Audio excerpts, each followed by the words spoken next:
Welcome everyone to Jimmy John's Field. Brian Fisher and Steve Morosky with you here today. And it's going to be a Thursday evening matchup between the Birmingham-Bloomfield Beavers and the Utica Unicorns. And Steve, last time these two teams out, they both came off of wins. Yeah, the Unicorns have done a really good job this season. They've scuffled a few times here, getting into the middle of the season. They're 15-13. The Beavers 13-15. It's really a four-horse race at this point. All the teams are basically within 2 or 3 games of each other, and at this point, it's anybody's ball game. Yeah, the Unicorns started off the season really, really hot and kind of cooled off here, where the Beavers started off kind of sluggish, but they've really picked it up. Last time out for the Unicorns back on Saturday, Steve, the Unicorns ended up winning that game 3-2 in the bottom of the ninth. It was a sacrifice fly walk-off from Nico Lolio, who was pinch hitting for Connor Reynolds. And I believe the Beavers also walked off in the bottom of the ninth of their last win as well in a walk-off walk with bases loaded in the bottom of the ninth. So they're both coming off close wins there, but let's see who's going to come out on top in this matchup. Yeah, Lolio for the Unicorns has been really clutch. He's had a couple walk-off hits this season. His batting average isn't something spectacular, but, you know, he's got a lot of RBIs. He's got a few home runs. He's starting at first today. He's a great role player for the Unicorns. And as far as the Beavers go, you know, that game where they walked it off in the ninth inning, that could have been anybody's game. Jared Gaynor, the Mammoths, threw 8 2/3 innings and got the loss. Really a tough loss for him, but the Beavers did a good job of really cracking it open in the ninth and going home with a hard-fought victory. Yeah, it was really kind of it really does suck for Jared Gaynor, who, you know, went 8 2/3, and he struck out 10, only walking 2 and 8 2/3, and it just, he had a fantastic game. But Jake Welch for the Beavers, can't take anything away from him either. He had a fantastic game. He went 7 innings pitched, only gave up 2 hits. It was a fantastic outing for him as well. Yeah, he's been out of the bullpen a few times, but we've seen him recently. He's had 2 or 3 starts here, and every start has been a quality start, and it's really good to see somebody like him take on a new role, like that starting role. And, you know, I think we could see him return to the bullpen at some point if the Beavers decide to sign some new arms. But, you know, as far as he's concerned, he's been doing real well this season from the starting role. Well, he seems to be performing well wherever they need him, and it's great for you, not only the player but for the team, when the manager knows he can put you in any position and you'll play well. It's similar to how Jellikowski is with his baseball team, how they can put him in the outfield, infield, or behind the plate, and he'll perform well at any position. You know, Jellikowski, he's really a threat with his bat this year. He leads the league in home runs with 9. He's second in RBIs with 23. And being that kind of a super utility guy, he can do it all. I mean, he's around the field all the time. If, unfortunately, somebody gets hurt, he can fill in for them, and they can put in a backup catcher, a left fielder, wherever. And he really provides the Unicorns with some sort of versatility up and down their lineup. Yeah, he's been absolutely phenomenal so far this season. And for starting pitchers today, Steve, we have Randy Wynn on the mound for the Birmingham-Bloomfield Beavers and Donnie Murray on the mound for the Unicorns. It looks like it's going to be a good pitching matchup for both teams. We got Donnie Murray. He's going in 10 games pitched. He has 58.1 innings. He's got a record of 3-1 with 37 hits, 14 walks, 56 strikeouts, and an ERA of 2.86 and a WHIP of 1.01. I'll have to correct you there. It's actually 58 strikeouts this season. 58 strikeouts. He leads the league in strikeouts. He's 10 above Jared Gaynor, the Woolly Mammoths right now. And he's had a great first half of this season, and we've seen some flashes of brilliance from him. I believe it was his last start. We've seen he went 5 innings through perfect baseball, but unfortunately couldn't get out of the 6th inning as things kind of fell apart for him and the Unicorns. And Randy Wynn last season was the USPBL Pitcher of the Year. So he's he's been great these 2 years he's been with the USPBL, and I'm sure we'll see that tonight. Yeah, his ERA is a little bit of an outlier. It's at 5.14, but his walk rate is phenomenal. He's only walked 5 batters in the whole season so far. So look to him to just cut down on those hits. He's done a great job. So meanwhile, it's time for starting lineups here at Jimmy John's Field. So I'll send it down to the field for Beavers and Unicorns. We'll be back shortly.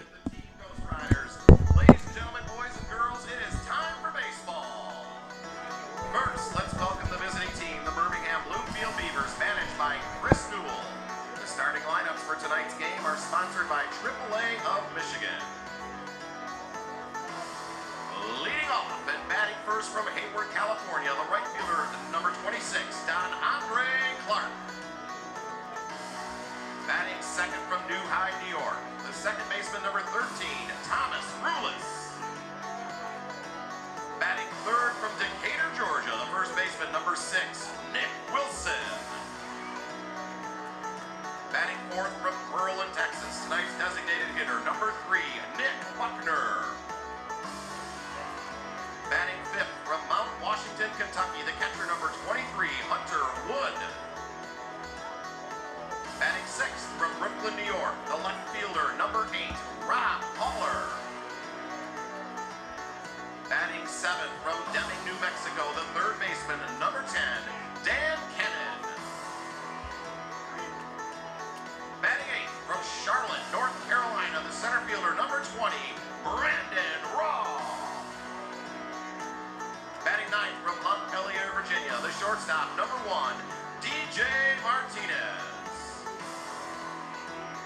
starting pitcher tonight for the Birmingham-Bloomfield Beavers from San Diego, California, number 9, Randy Wynn.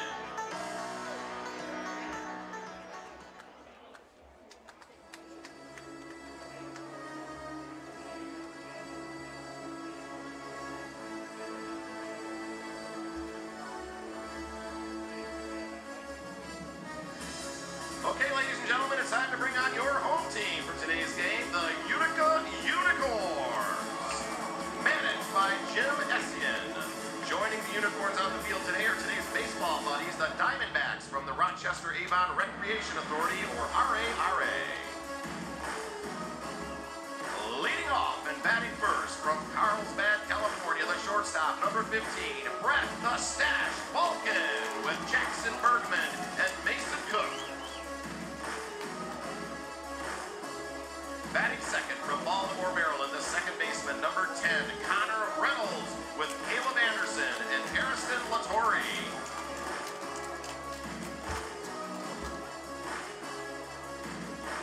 Batting third from Fraser, Michigan, the catcher, number 19, Taylor Jellikowski, with Bobby Culver and Connor Ananis. Batting fourth from Terre Haute, Indiana, the center fielder, number 8, Tony Roselli, with Leighton Moore.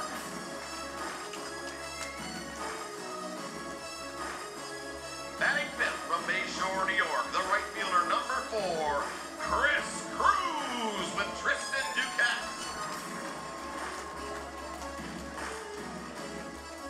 Batting sixth from Brownstown, Michigan, the first baseman, number 24, Nico Lolio, with John Cuton.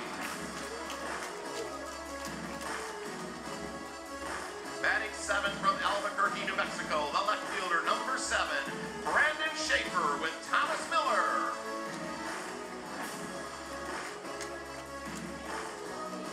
Batting eighth from Maryville, Tennessee, tonight's designated hitter, number 5, Gregory Jones, with Ashton Adamo.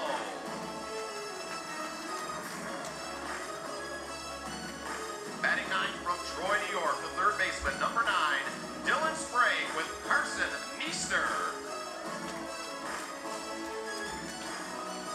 The starting pitcher tonight for the Utica Unicorns from Boston, Massachusetts, number 21, Donnie Murray, with Dayton Randy Marty.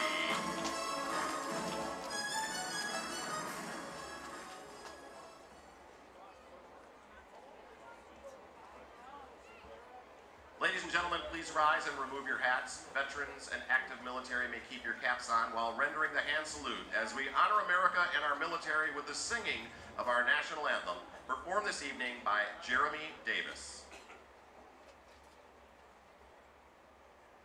Oh, say, can you see by the dawn's early light what so proudly we hailed at the twilight's last gleaming, whose broad stripes and bright stars through the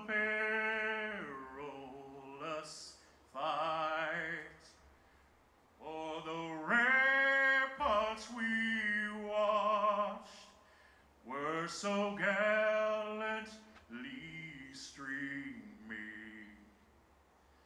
and the rockets' red glare, the bombs bursting in air, gave proof through the night that our flag was still there.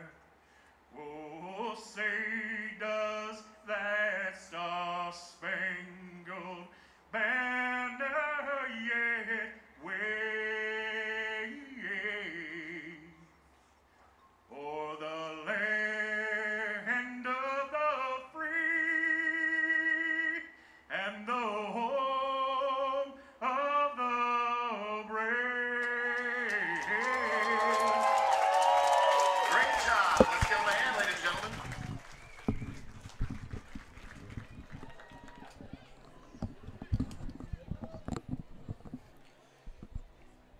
All right, everyone, welcome back to this Thursday evening matchup between the Beavers and the Unicorns. And Steve, why don't you go through the starting lineup for the Beavers one more time through us as we get ready for first pitch. Absolutely. Leading off for the Beavers is DeAndre Clark. Batting second is Thomas Rulis. Nick Wilson mans a 3-hole, the co-MVP of last season. Batting fourth is Nick Buckner, followed by Hunter Wood. Rob Poller batting sixth, and Dan Kennan batting seventh. Brandon Raw in the 8 slot today, and DJ Martinez rounds it out at the 9-hole. Out in the field today for the Unicorns, Brandon Schaefer in left field, Tony Roselli in center, with Chris Cruz in right field. Dylan Sprague over at third, Brett Balkin at short, Connor Reynolds at second, and Nico Lolio at first. Behind the plate, Taylor Jelikowski, and on the mound is Donnie Murray. And Steve, it is a gorgeous day for baseball here at Jimmy John's Field. It's 88 degrees, humidity is pretty low, and it's just clear blue skies. You got a couple of clouds up there, but nothing to be worried about, nothing to worry about in the future. You know, down on the field, I was standing down there around 4:30 or 5 o'clock, and it was a little bit toasty just standing there, but as the game goes on and progresses, it's going to get cooler and should be comfortable by game time. So as we get closer to game time now, Steve, why don't we go through who your player of the game is? I went with Rob Poller. Really was just kind of a gut decision. Just kind of looked up and down the lineup and saw that he might have a good game today. The left-handed bat from him against Donnie Murray, the lefty-righty matchup, I think should fare well for him. Well, he's done well so far. He's only played 5 games with the Beavers so far, but he's got a batting average of .286 with 3 RBIs and 1 home run. So in his limited appearances with the Beavers, he's done a good job. Meanwhile, I went with Connor Reynolds of the Utica Unicorns. Connor Reynolds has played 7 games, so not too much more than Rob Poller has, and he's in those 7 games, he's got 8 hits, 2 RBIs, 5 walks, and an average of .348. So it's going to be definitely an eventful day here as the Beavers continue to heat up and the Unicorns look to get back on track. The Unicorns, both teams coming off that bottom of the 9th walk-off last weekend. So it was an exciting last weekend. We had 3 walk-offs in the span of 2 days. The Hoppers, the Unicorns, and the Beavers all doing so on Saturday and Sunday. Yeah, talking to Chris Newell, he's always upbeat. Chris Newell, the Beavers, that is. He's always upbeat. He's always positive with his players. He's got a great mindset going into games, and he knows his guys are ready every day to play and ready to really get back on the winning side and get north of 500. Yeah, so, I mean, like you mentioned, Steve, they may be like below 500 right now, but they're not that far out of first place. It's a tight race for all 4 teams. Yeah, there's really no standout team this season. I mean, I believe the Beavers won the regular season last season, and the Unicorns eventually won the postseason championship. There were only 3 teams, and this year, of the 4 teams, they're all within 2 or 3 games and very evenly matched. I thought it might be a little bit different earlier in the season. However, it seems like things have started to come around and really unfold nicely so that it's a competitive league. So, meanwhile, DeAndre Clark will step in for the first batter of the ball game as Donnie Murray takes on the mound. Here comes the first pitch to Clark. It's going to be a ball inside, 1-0 on him now.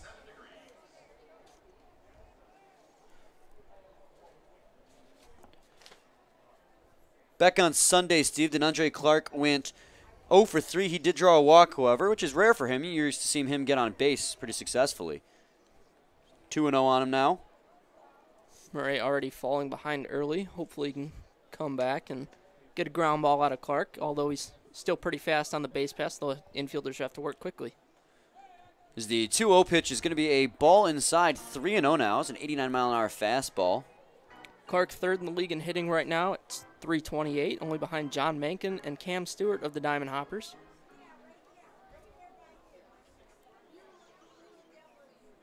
The 3-0 pitch is in. That's going to be in there for a strike on the outer third of the plate. 3-1 now. Looked like it might have been a gimme. It looked like it was a little bit high. Clark, a shorter stature of some of the players here, but nonetheless a strike. Comes the delivery from Murray. That's going to be a base hit to left field as he gets good contact on that one. Another fastball from Donnie Murray.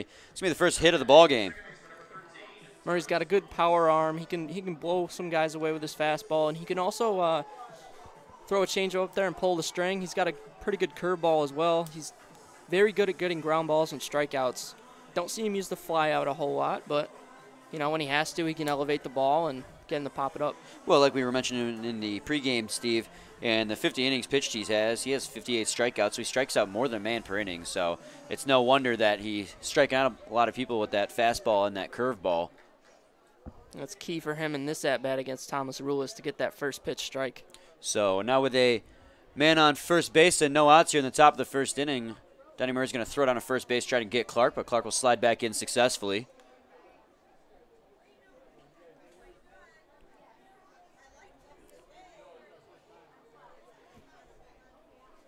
Thomas Rulis back on Sunday. He went 0 for 3 in that ballgame, hitting into 2 double plays. So you're going to be looking here to try and turn that around. So that's going to be a strike high and inside. 0-1 now. Interesting first pitch changeup there from Murray. Not exactly the location you want that. Up and in, that's dangerous, especially against a left-handed hitter, but I guess Rulis was fooled on the movement and the speed of that pitch. It's normally, like you said, Steve, normally dangerous to throw a changeup high because it's easy to clobber those ones, as that's going to be a changeup low. 1-1 now, as that's called for a ball. It's like he's starting soft. Could be setting him up for that power fastball, maybe a curveball here, but guess we'll see what happens. So there's a man at first base with no outs. The count is 1-1 on Thomas Rulis.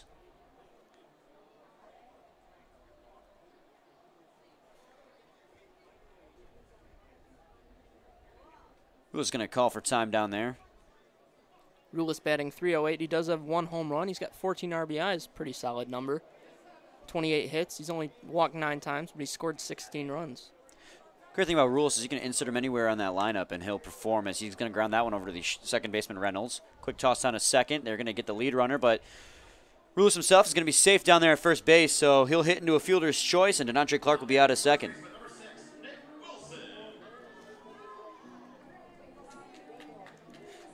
So now Nick Wilson will step in with 1 on and 1 out. It's a big-time ground ball for Murray there.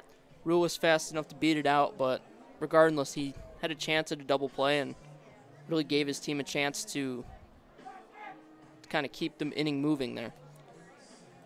Well, it's important for Reynolds to make sure he got that lead runner at second base rather than go immediately down to first. So it would have been nice for them to get that double play, but nonetheless, getting that lead runner is crucial. Wilson standing in, batting an even .300 on the season, 6 homers and 23 RBIs. Has 24 hits, 12 walks, and he is this year's Home Run Derby champion. Yeah, he is, Steve, and I've mentioned it before, but he hit that last second home run to win the Home Run Derby a couple weeks ago now during the All-Star game. A little bit controversial, but nonetheless, he did win it. So here comes the first pitch to Wilson. That's going to be a ball low, 1-0 now. I've noticed that it seems that pitchers are starting to pitch Wilson inside. Pitch him inside really to go soft away, and I think that's kind of a good approach, but Wilson's he's got so much power and he's such a good hitter that he's able to combat that and fight off those inside pitches and flare those outside ones to right field. He does a good job no matter where that pitch in the strike zone lands. That's going to be a ball high and away, 2-0 now. And it ends up being, he ends up drawing a lot of walks because of the fact that the pitchers are being so cautious around him. He's got 23 RBIs on the season, and again, that's why it's so crucial that they got that lead runner, because Nick Wilson will hurt you in any opportunity he sees. The 2-0 pitch is going to be a strike. 2-1 now, as that one was on the outside edge. Starts him off with 3 straight curveballs. Seems like Murray's command isn't as sharp as we've seen in the past.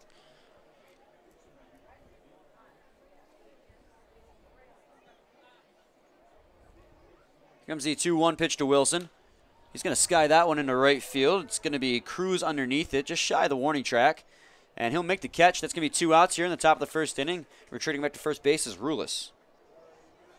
Yeah, it looked like Wilson was just a little bit under that. If he had driven it a little bit more, definitely would have gone over that right field wall. He hit it a mile high, but fortunately mile high into the glove. Yeah. So, meanwhile, it's going to be Nick Buckner, the DH, who's going to stand in now. Buckner batting .269. He's got 1 homer and 7 RBIs. He has walked 15 times and has scored 17 runs. So that 15 walks means he's good at working at bats and running up the pitch count. On Sunday's game, Steve, he went 0 for 3, but he did draw a walk, and you were just talking about how good he is at drawing walks at the plate, and he expressed it in that game. He couldn't get on due to a base hit, but he was managed to get on base for his team in that ball game, as the first pitch to him is going to be a strike 0-1. Rulis is still down there at first base after hitting into a fielder's choice with no outs. There's 2 outs now in the top of the first. The 0-1 pitch is going to be outside, 1-1. It's a good spot for that pitch. A good pitcher's pitch there, Murray. I think was trying to get Buckner to roll over on a fastball to the right side, but missed just a little bit out, maybe low. Again, that just speaks to Buckner's ability with the eye at the plate to know that that pitch was going to be outside and hold off on it, because that was a good placement for that pitch. Meanwhile, that one skied into the gap towards right center field. On the run is Roselli, and they're not going to get there. That's going to split the gap in right center field. They're going to wave Rulis around third base. He's coming in to score. The cutoff throw is not going to come in, and that's going to be a run for the Beavers, and they take a 1-0 lead here in the top half of the first inning. Looked like Murray really just left the ball up there, and obviously paid for it. Buckner, there's a reason he's hitting fourth. He's a good run producer, and really made Murray pay for leaving that fastball up in the zone.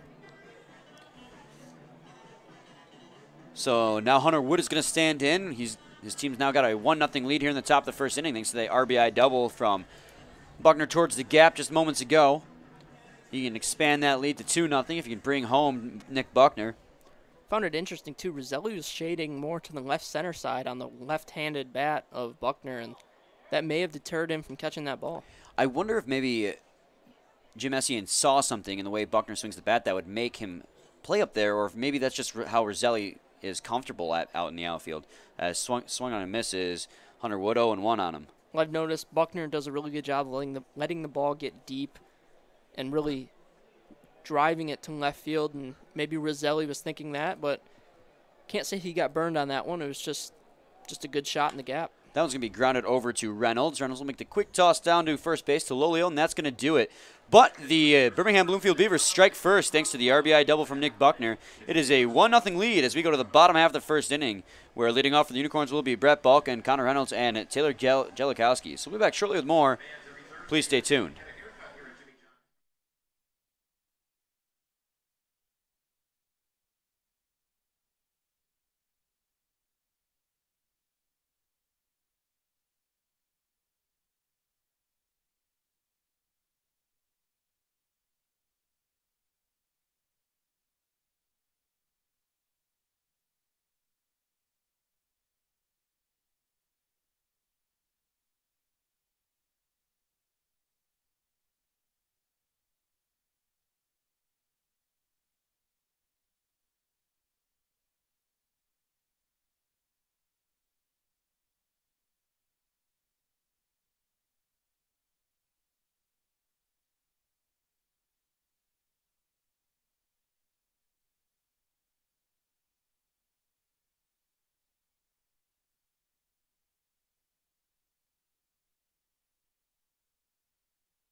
All right, welcome back, everyone. Brian Fisher and Steve Morowski with you here on this Thursday evening game between the Utica Unicorns and Birmingham-Bloomfield Beavers. It's time to go to the bottom half of this first inning. So, Steve, why don't you go through the starting lineup for the Unicorns for us?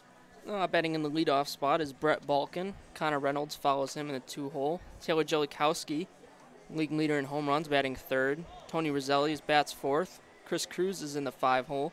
Nico Lolio bats sixth. Brandon Schaefer in the 7 slot. Greg Jones batting 8th and DHing today, and Dylan Sprague rounds it out in the 9-hole. Out in the field, Rob Poller is in left field. Brandon Raw in center, and DeAndre Clark in right. Dan Kennan down there at third base. DJ Martinez at short. Thomas Rulis at second, and Nick Wilson at first. Behind the plate is Hunter Wood, and on the mound, the 2016 USPBL Pitcher of the Year, Randy Wynn. So, leading off against Randy Wynn, like you mentioned, Steve, is going to be Brett Balkin.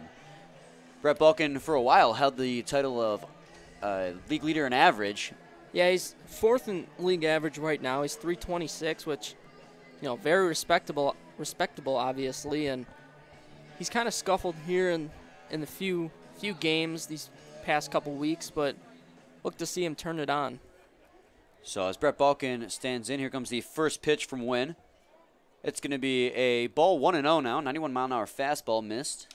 Randy Wynn is very deceptive and has a lot of movement on his pitches. He gets a lot of ground balls. Not necessarily a power arm or a strikeout pitcher, but does get a lot of ground balls and gets his fielders to do a lot of the work. That's going to be a base hit down the first base line. Nick Wilson playing off the bag, wasn't able to get there, so Brett Balkin on the second pitch of the at-bat has his first hit of the ball game.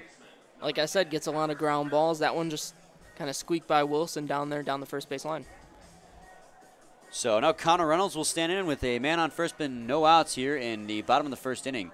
Unicorns are trailing thanks to the RBI double from Buckner in the top half of the inning, but there's still 8.5 innings left to play in this ball game, so the Unicorns have plenty of time to make that one up.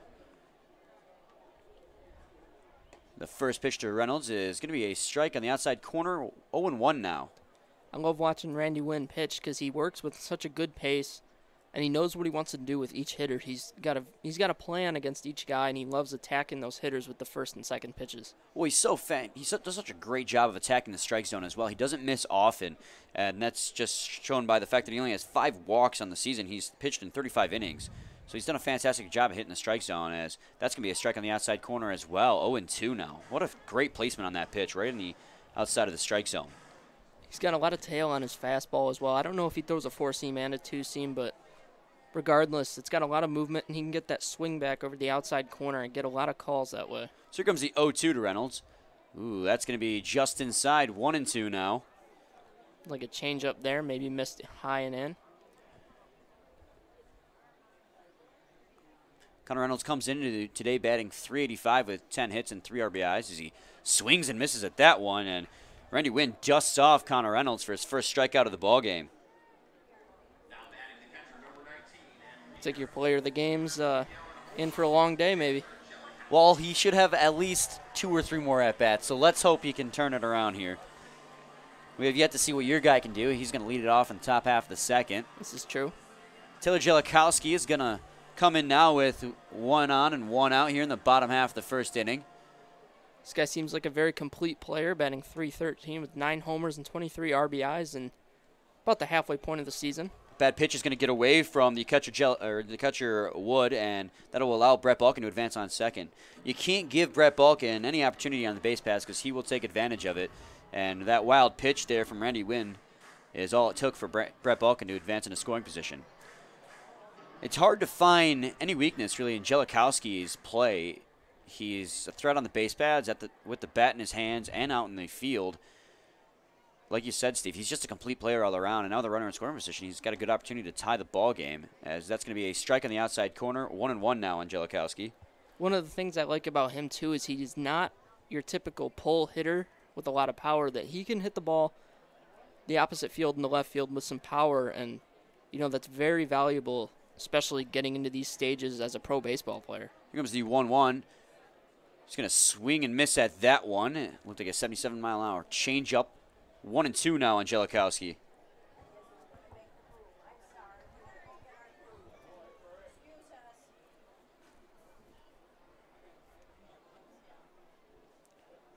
So Wynn sets on the mound.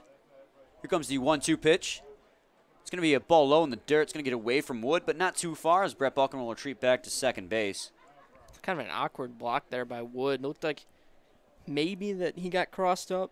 I'm not really sure. Balkin was also dancing off second there pretty well, possibly on the run, but just kind of an awkward play all around there. Hunter Wood just did a good job making sure it didn't get too far away from him like that wild pitch previous in this at-bat. Here comes the 2-2. That's going to be a pitch on the outside corner. Jellikowski is going to be struck out looking, and that's going to be the second strikeout of the inning for Randy Wynn, and got 2 outs now in the bottom of the first inning. Guess I spoke too soon saying Randy Wynn wasn't a big strikeout pitcher. Well, he only has, I believe it is 31 strikeouts in his 35 innings pitched, so he strikes out at a decent rate. But he's got 2 here in the first. So Tony Rizzelli is going to stand in now. First pitch he sees is going to be a strike, 91-mile-an-hour fastball, low and inside, 0-1. Rizzelli, kind of a newcomer here to the USPBL. He's only batting .182. Does have a homer and 2 RBIs, 2 hits, 2 walks, 2 runs. So looking to see some big production from him here. Well, back on Saturday when the Unicorns walked off against the Hoppers, that one's going to be grounded over to Nick Wilson at first base. That's going to be it here in the bottom of the first inning. And it's still 1-0 for the Beavers as we go to the top of the second inning. And when we come back, leading off for the Beavers is going to be Robert Pollard, Dan Kennan, and Brandon Raw. We'll be back shortly with more. Please stay tuned.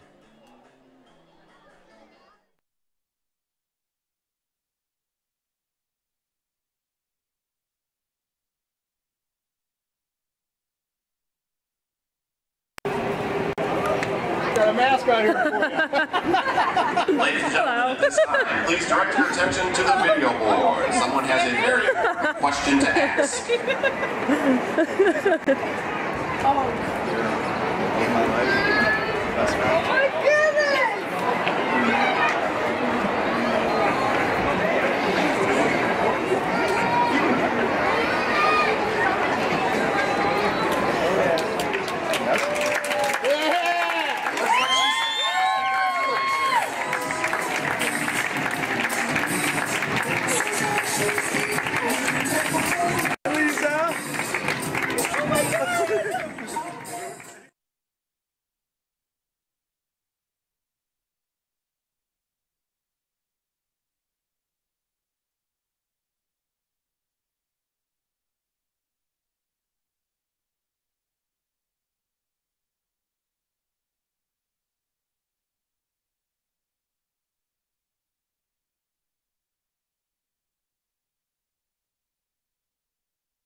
Welcome back, everyone, to the top half of the second inning. It's a 1-0 lead for the Birmingham-Bloomfield Beavers over the Utica Unicorns on this beautiful Thursday evening. Robert Pollard is going to step in for his first at-bat of the ball game. He was Steve's pick for player of the game. Yeah, he's batting .313 this season with a homer and 3 RBIs, 7 walks, 5 hits. You know, he's got a great left-handed bat, and just look to see him drive the ball here. I've watched him in batting practice, and it seems like he really has a good approach at the plate. This is only the 6th game he's played in this season as a member of the Beavers. This is going to be a ball outside 1-0.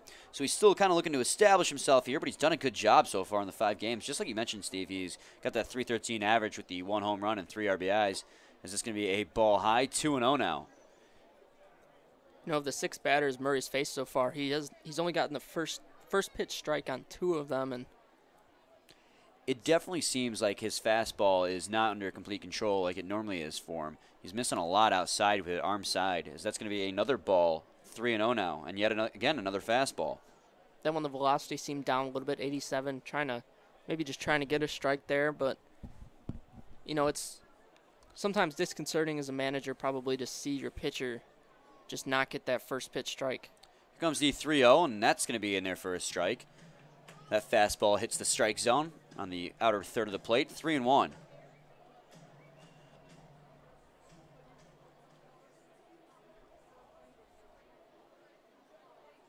The 3-1 pitch is coming in. It's going to be grounded foul down towards the Beavers dugout. 3-2 now. Count will run full. Looked like he may have swung a ball for there. It looked pretty far inside, but you know, 3-1, you got to be ready to swing the bat, look for something in the zone, and drive it. It seems like Donnie Murray's throwing exclusively fastballs in this at-bat, so I'm wondering if on the 3-2 count if he'll change that up at all. Here comes the delivery from Murray. It's fouled in the netting. Another fastball. Coming right back behind us there. Yeah, it's really... I can't believe that for a long time they just didn't use netting at baseball stadiums. It seems like such a common sense type of thing. Well, talking with my dad, too, he told me they didn't have netting at hockey games behind the boards, which is just insane. So, well, there were some unfortunate incidents that happened about a decade and a half ago. So that one's going to be a base hit to the right side through the Right past Nico Lolio at first. That's going to be a base hit for Robert Poller, so your guy is doing pretty good so far. It's good to see, at least from my standpoint. So now Dan Kennan will stand in with a runner at first base and no outs here in the top of the second inning. Kennan batting .270, doesn't have a homer this season, but has 6 RBIs, got 24 hits, 22 runs, and 12 walks. And as one of my friends here referred to him as the Brooks Robinson of third baseman in the USPBL. He's a very good defender, probably one of the best fielders in the USPBL. Yeah, it's definitely a treat watching him out there every day, as that's going to be a ball inside, 1-0. He's just really, really phenomenal at third base. He's similar to how Ricky Castro is so good at shortstop. They make defensive plays that just look super exciting. They also make the routine play, which is, it's obviously important, but they make the routine play look very easy as well. So that's going to be a foul ball, 1-1. Dan Kennan also had a pretty good game back on Sunday in that 1-0 shutout of the Mammoths. He had the lone RBI, and that was the walk with bases loaded in the bottom of the 9th inning. He also had a base hit in that ball game, going 1 for 3. So good outing for him in a game where there wasn't a whole lot of offense. Yeah, that last at bat where he got the walk was, I believe, 8 or 9 a pitch at bat, and just was able to make Gavin Collins throw a ball. Here comes the 1-1. He's going to hit that one straight up the middle, and that's going to be through for a base hit. So 2 consecutive hits here for the Beavers, and the top of the second inning have something going. The best games I've seen from the Beavers, they're doing exactly what they're doing here tonight, and that's getting hits early and often and getting guys on base, moving them, kind of moving the line, and really producing runs rather than trying to mash the ball 400 feet over the fence. And not everyone can be a home run hitter, and it's just crucial as a baseball player to get the base hit and just bring up the next guy in the order. And that's what the Beavers, that's what they specialize in, it seems, is just getting the base hit and bringing the next guy up. And they do a great job of it, and I think that's why they've really been improving on the season so far. Just a couple of games below 500 here, and a game and a half back in their division. Yep, Brandon Ross standing in now, playing against his former team, the Utica Unicorns here. He's going to foul the first pitch he sees off, 0-1 now. I was talking with Chris Newell about Raw, and he said that when Raw tried out in 2016, he was a guy that he really wanted. But the Unicorns scooped him up, and when he saw an opportunity to get a trade for him, he went right after it. It's paid off really well for the Beavers as well, as he has 2 home runs in his short time here at the Beavers, and he's done a fantastic job in outfield as well, as the 0-1 pitch from Murray's coming in. That's going to be skied into foul territory down the right side. It's going to be 0-2 now. From what I've seen, he's really a 5-tool player. He can hit, he can run, he can throw. He's got 5 homers, 22 RBIs. We've seen him steal some bases. He's a great outfielder. Rarely see him misplay the ball out there, and he's just a treat to watch every night. Yeah, they say that when it comes to defense, the less you hear about him is usually the better. Because usually when you hear things about players or umpires or referees in any sport, it usually is because they're messing up. So, meanwhile, he's going to be called out in a strike 3. That 89-mile-an-hour fastball on the outside of the zone. I was surprised riding in the lineup today to see Raw down in the 8 hole. He's usually a guy who's in the 2, 3, 5, or 6 hole, somewhere in there. But obviously Thomas Rulis has really been hot lately, and they wanted to get him a few more at-bats up there. And they have so many players on this Beavers lineup who have averages that are very high. You got DeAndre Clark, Brennan Raw, Nick Wilson, and Thomas Rulis on top of that. It makes it hard to put players in that offensive lineup. Here comes the first pitch to Martinez. That's going to be a ball outside. Jellikowski had to leap to his right to make that catch.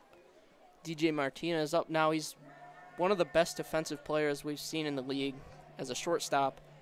And he's one of the hardest working, too. He's very tough on himself when he has bad at-bats or something doesn't go right in the field, and kind of wears his emotions on his sleeve, but you can see that he works really hard at what he does. Meanwhile, that pitch is going to be skied into foul territory on the right. Lulio on the run. That one's going to land out of play, though, so he'll have to retreat back to his position. 1 ball, 1 strike now on DJ Martinez with a runner at first and second base and only 1 out here in the top of the second inning. Danny Murray's worked himself into a little bit of trouble here. He's having trouble hitting the strike zone. DJ Martinez still looking to get his average up here. He went 1 for 3 back on Sunday's game, however, with a base hit. Comes the 1-1 pitch to him. It's going to be a ball low and away, 2-1 now. Yet another fastball from Donnie Murray. Seems like he's relying pretty heavily on that here in the early goings. Chris Newell seems to be letting his guys swing away here. Wasn't really sure if he was going to have something on, but it seems like he's letting his guys just swing away and see if they can really produce. So the 2-1 pitch is going to be fouled off. Just barely getting a piece of it is DJ Martinez, and the count's going to run even at 2-2. You know, looking at Taylor Jellikowski back there at the plate, I was talking with him, and I saw he actually had some new catcher's gear about a week and a half ago, and I asked him, did you get new gear? He said, well, just found it in my locker, so I figured why not. So I guess he just came into some new gear. That has to be a pretty good feeling as a player in this league. Whenever you get that kind of treat, that's going to be fouled in the netting. Count will remain 2-2. Well, it looks sharp. I mean, it's very bright purple. He's got white accents on it. It looks very, very modern. And it matches the team, which is, crucial. Yeah, I wasn't sure if he would throw some red in there like the bill of their caps are, and some guys wear red sleeves like Brett Balkin, but the purple and white looks real good on him behind the plate. So the 2-2 pitch comes in, and that's going to be a ball high and inside. 3-2 now. Count runs full. And it's similar to how in hockey, goalies have their own specialized equipment. If the equipment can complement the uniform so well, especially when it comes to catchers. And it does that so much with Jellikowski behind the plate. Watching the All-Star game, the MLB All-Star game that is, seeing Yadier Molina and Salvador Perez wearing the gold gear and helmets, it was pretty cool to see. Swing and a miss. DJ Martinez goes down on strikes. And that's going to be the second strikeout of the inning for Donnie Murray. And that's going to be 2 outs here with runners still at first and second base for the Beavers in the top of the second inning. Clark steps in, singled his first time up. He was actually a all-state track athlete in high school. Well, now that you've said that, that makes a lot of sense considering how fast he is out there in the outfield and on the base pads. Yeah, he can get around those bases pretty good, and he was also telling me that he's a switch hitter, but he is a natural right-handed hitter. However, since switch hitters take so many at-bats left-handed, he's better left-handed, just facing so many right-handed pitchers. So he waits on the first pitch of his second at-bat of the ball game. That's going to be a ball low and inside, 1-0 now.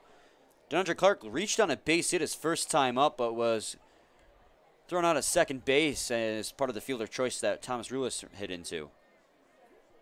I'm sure the Beavers wouldn't mind that same hit to left center again. That would get home the runner at second and give him a 2-0 lead.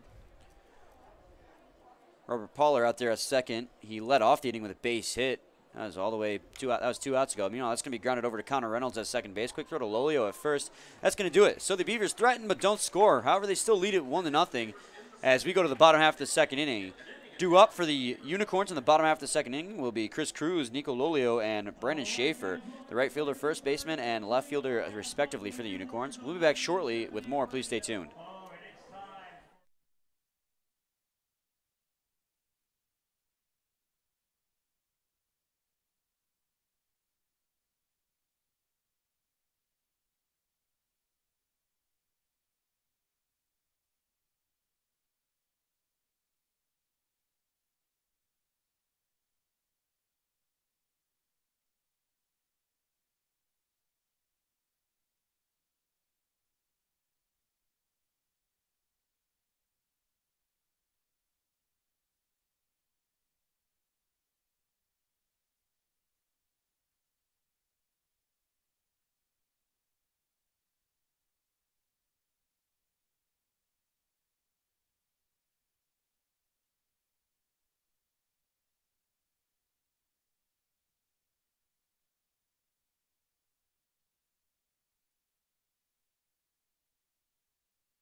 Welcome back, everyone. Brian Fisher and Steve Morowski with you here at the bottom of the second inning.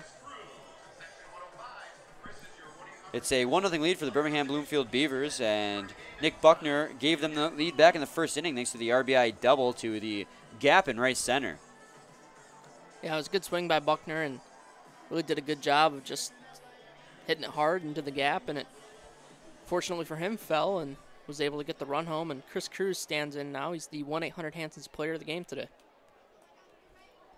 So here comes the first pitch from Win 2 Cruz. He's going to drive that one towards right field. That's going to go towards the gap in right center, and it's going to get all the way up against the wall. Chris Cruz rounding second base. He's going to go for 3.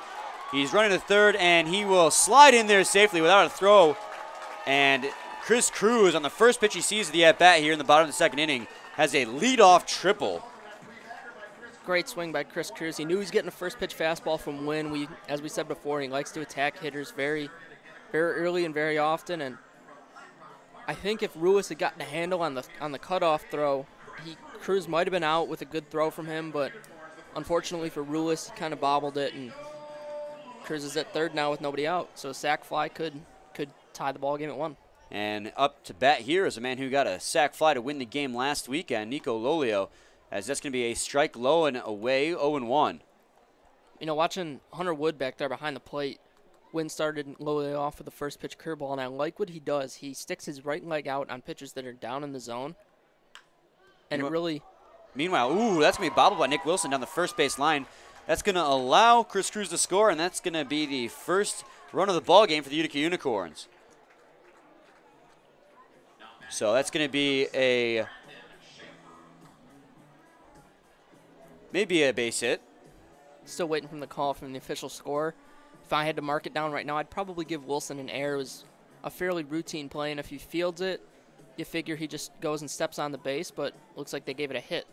It looks like he stumbled on his way to go field that baseball down there at the first base line. It was just an awkward run from Nick Wilson at first, but nonetheless, it's a tie ball game at 1-1, thanks to the RBI base hit from Nico Lolio. Brandon Schaefer offers to bunt there on the first pitch, but misses. It's 0-1, and as I was saying about Hunter Wood, he really sticks that right leg out to get lower to the ground, and he's able to get under the ball. Seems like he can frame it and get more pitches for Randy Wynn, get more strikes. So the 0-1 pitch to Brandon Schaefer is going to be a ball, 1-1.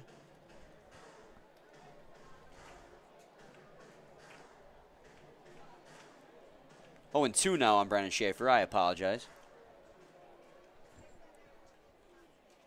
He's going to ground that one towards the shortstop Martinez, actually charging is Kennan. Kennan will make the throw down to Wilson at first base. They'll get him at first by just half a step. Wilson had to go down to 1 knee to make that play. But that allowed Nico Lolio to advance to second. So with 1 out here, there's a runner in scoring position.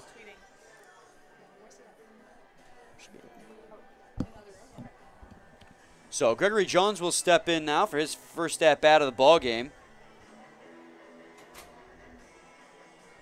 Jones batting .257 this season with 1 homer and 4 RBIs. He's got a runner at second out there, so something to the right side will at least move him to third, if not score him, give the team the lead.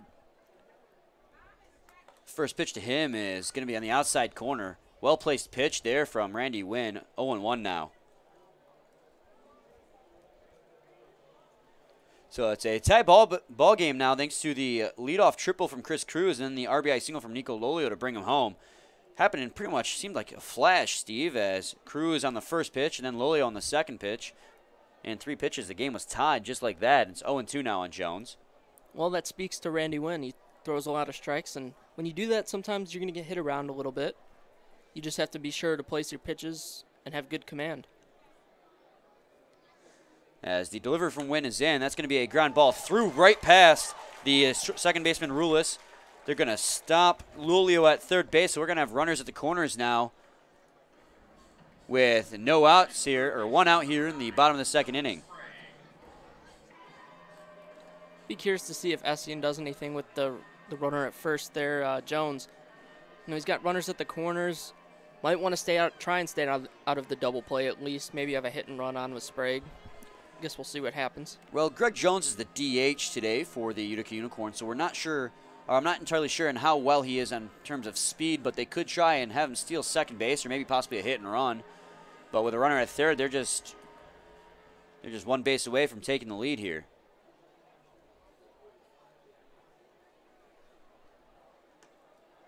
The first pitch to Sprague is going to be a ball outside, 1-0. It's a good spot there from Wynn. Looked like a changeup on the outside corner, but missed just a little bit too far outside. Well, like you've been mentioning, he's done a fantastic job of hitting his location all game. He's been sometimes getting that call in the outside corner, sometimes not. You know, he's been hitting the edge of the strike zone consistently, as that's going to be a ball low and inside, 2-0 now. 2-0 count. Unicorns have a lot of room to work with here with only 1 out. Like I said, they might want to stay out of the double play ball here and try and start the runner at first base. So the 2-0 pitch is in. That's going to be grounded towards the second baseman, Rulis. They're going to make the throw down to first after getting the guy at second, and he's going to be out. So, like you mentioned, Steve, the double play is what occurred, and we're going to go to the top of the third inning. It's a 1-1 tie after the Utica Unicorns tied it up thanks to the RBI single from Nico Lolio. We'll be back shortly with more. Please stay tuned.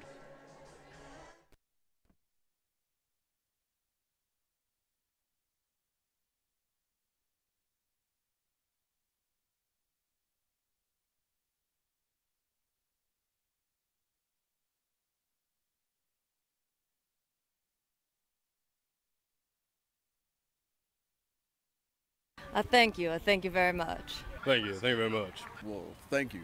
Thank you very much. Thank you very much.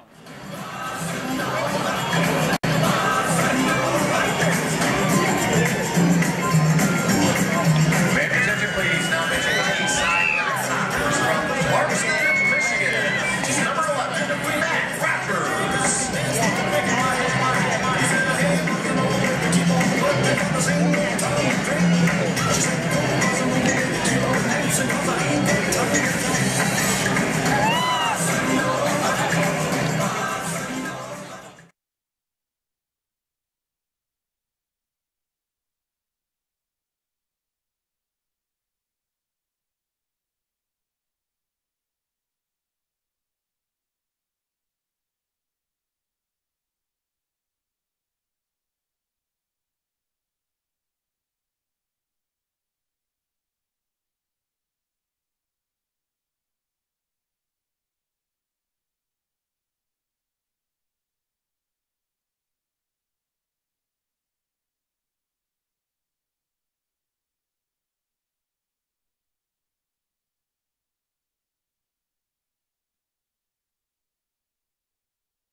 All right, welcome back, everyone. Brian Fisher and Steve Morosky with you here in today's ball game between the Beavers and the Unicorns. It's a 1-1 tie thanks to the Nico Lolio RBI single in the bottom half of the second.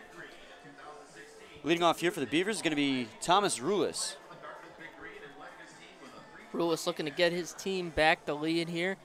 He does have a little bit of power. He's only got 1 homer this season, but the homer we did see was a line drive homer that kind of squeaked over the fence and right, but you know, his job is the 2 hitters get on base, and Nick Wilson and Nick Buckner will clean him up. Well, he does a fantastic job of getting on base this season with that 308 batting average as he fouls the first pitch to him in the netting behind home plate, 0-1. He did reach on his first plate appearance, but it was from a fielder's choice, so not the ideal way to reach first base, but he did it nonetheless, and then eventually came around to score thanks to the RBI double from Nick Buckner.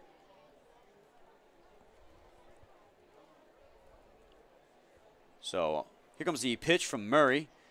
0-1 pitch is going to be a strike on the inner third of the plate, 0-2. Looked like a changeup there that Rulis may have been expecting a fastball as his hands kind of locked up. Well, again, it was another high changeup from Donnie Murray, and I feel like you can't throw too many of those before it bites you, as that one's going to be fouled off down the left side, out of play. It's an interesting swing there from Rulis. That pitch was nowhere near the strike zone, but got his hands high enough where he was able to foul that pitch off. Seemed like he already committed to swinging on that one. It's like a MLB The Show when you kind of guess at a pitch and you just swing nonetheless. Here comes the 0-2 pitch.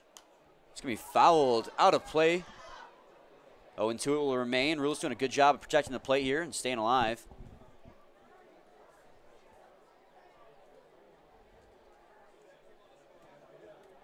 Rule is only 12 strikeouts this season. Don't see him do that very often.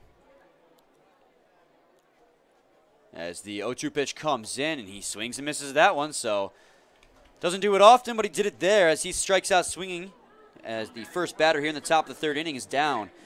Now the power-hitting Nick Wilson will stand in, playing first base in today's ball game.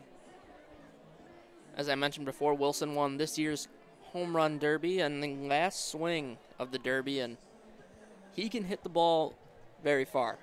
I'll just keep it at that. He's hit some over the scoreboard out there in left center, which is a good 400 feet away, and then some over the scoreboard. So the center field wall is at 395, which is around the size of some of the smaller MLB parks as well. As that's going to be a ball 1-0, as that one was outside and in the dirt. And Dan and I have talked about before how that time he broke his bat and still hit the ball off the wall for an RBI. He's just got an insane amount of power. And all that power, it's not from his arms, but it's from his legs and his core. He's got strong hips, very strong quads and hamstrings, and he generates so much bat speed.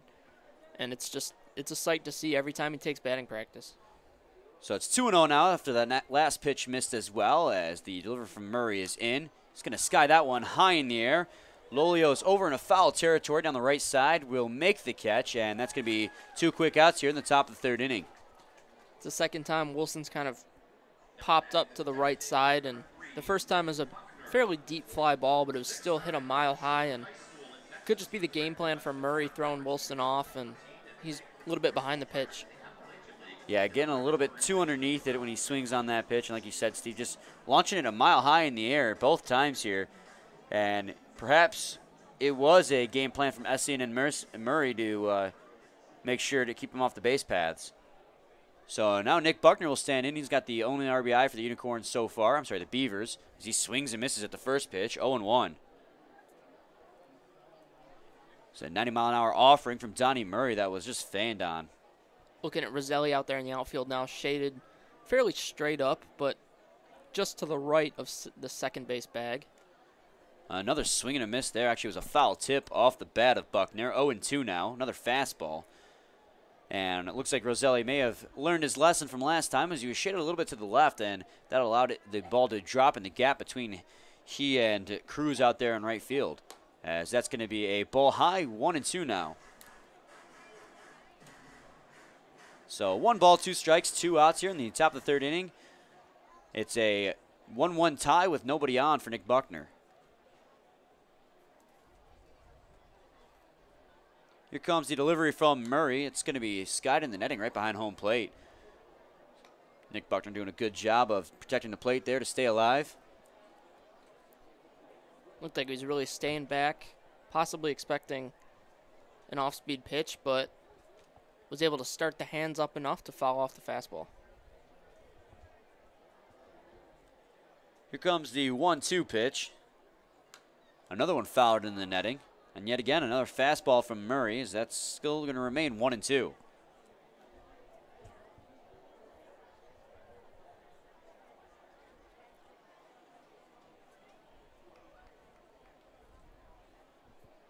Looks like a late arriving crowd here at Jimmy John's Field. Good turnout. A lot of people in the Chevy Pavilion and down on the patios. So the 1-2 pitch comes in, swing and a miss from Nick Buckner. He goes down on strikes. And we'll go to the bottom of the third inning, where due up for the Utica Unicorns will be Brett Balkin, Connor Reynolds, and Taylor Jelikowski, the top of the lineup for the Unicorns. So we'll be back shortly with more. Please stay tuned. It's still a 1-1 tie.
Welcome back, everyone. Brian Fisher and Steve Morosky with you here on a 1-1 tie on a beautiful Thursday evening between the Beavers and the Unicorns.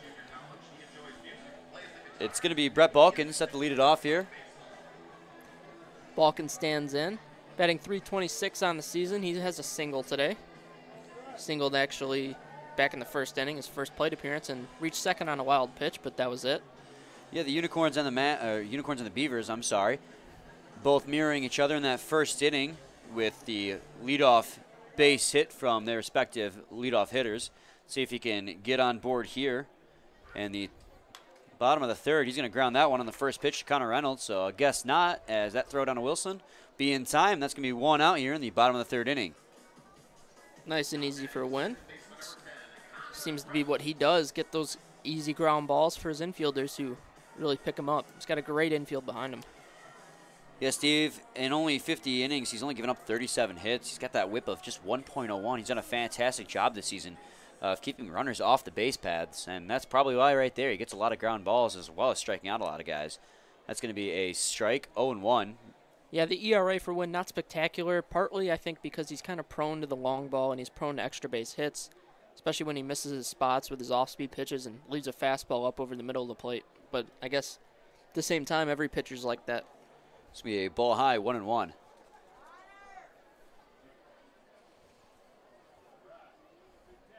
Curious if the shadows cast across home are having any effect on the hitters.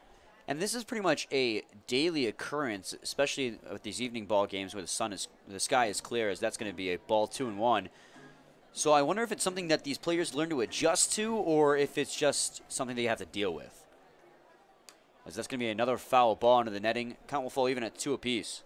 You know, they're professional hitters, but at the same time, it still doesn't make things any easier on them. I mean, hitting a baseball is extremely tough, especially when it's thrown 90, 92, 93 miles an hour, or you get a curveball up there. And the shadows, you see the ball coming from light to dark or dark to light, and it really changes your perception on the ball, and you can't see the spin with the seams.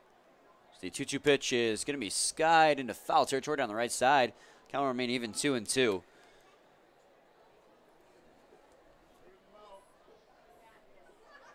Connor Reynolds last time up struck out swinging. Took him 5 pitches in that at bat to do so. As it's going to be a ball low. Count will run full now, 3-2.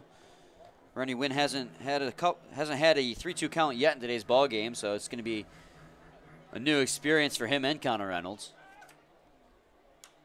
It's going to be skied towards shallow right field. On the run is Clark, who will make the catch charging. And that'll be 2 outs here in the bottom of the third inning. You know, I've seen so many of those kinds of plays end in catastrophe with second basemen or shortstops and other outfielders just because of the lack of communication. But, you know, I could see from here Clark was saying something to the effect of I got it or ball or something to let Rulis know that I'm going to catch it, back off. And obviously Rulis heard him and everybody was all right. As Jellikowski will stand in, that pitch is going to get away from Hunter Wood, but no one on base, so no harm done. 1-0 on Jellikowski. Yes, Steve, we've seen it at the MLB level too, where the players just don't communicate when running for a fly ball. They don't see their teammates and then collide and ends up in an injury. As that's going to be a strike 1-1 now on the inner third of the plate. Just so many things on the baseball field you need to do in terms of communication, whether it's spoken or unspoken, that makes a team so good or so bad. And that's not just baseball, that's any sport too, as it's going to be a ball 2-1 now. When it comes to, obviously with football, the quarterback makes the calling out of the plays, and in hockey, it's really crucial because, you know, no one has 360-degree vision like when you're running for a fly ball here. To be able to know where your teammates are out, for them shouting for the puck, and obviously if they use your name, it helps a lot too, as that's going to be a strike. Count will fall even 2-2. It's just crucial in any sport to communicate with your teammates, and that will lead to so much team chemistry. 2-2 pitch, swung on and missed by Jellikowski. Big rip there at a changeup. So we go to the top of the fourth inning. We're due up for the Birmingham-Bloomfield Beavers. Will be Hunter Wood, following him will be Robert Poller and Dan Kennan. It's still a 1-1 tie here. As when we come back, like I said, Hunter Wood's going to lead it off, so please stay tuned.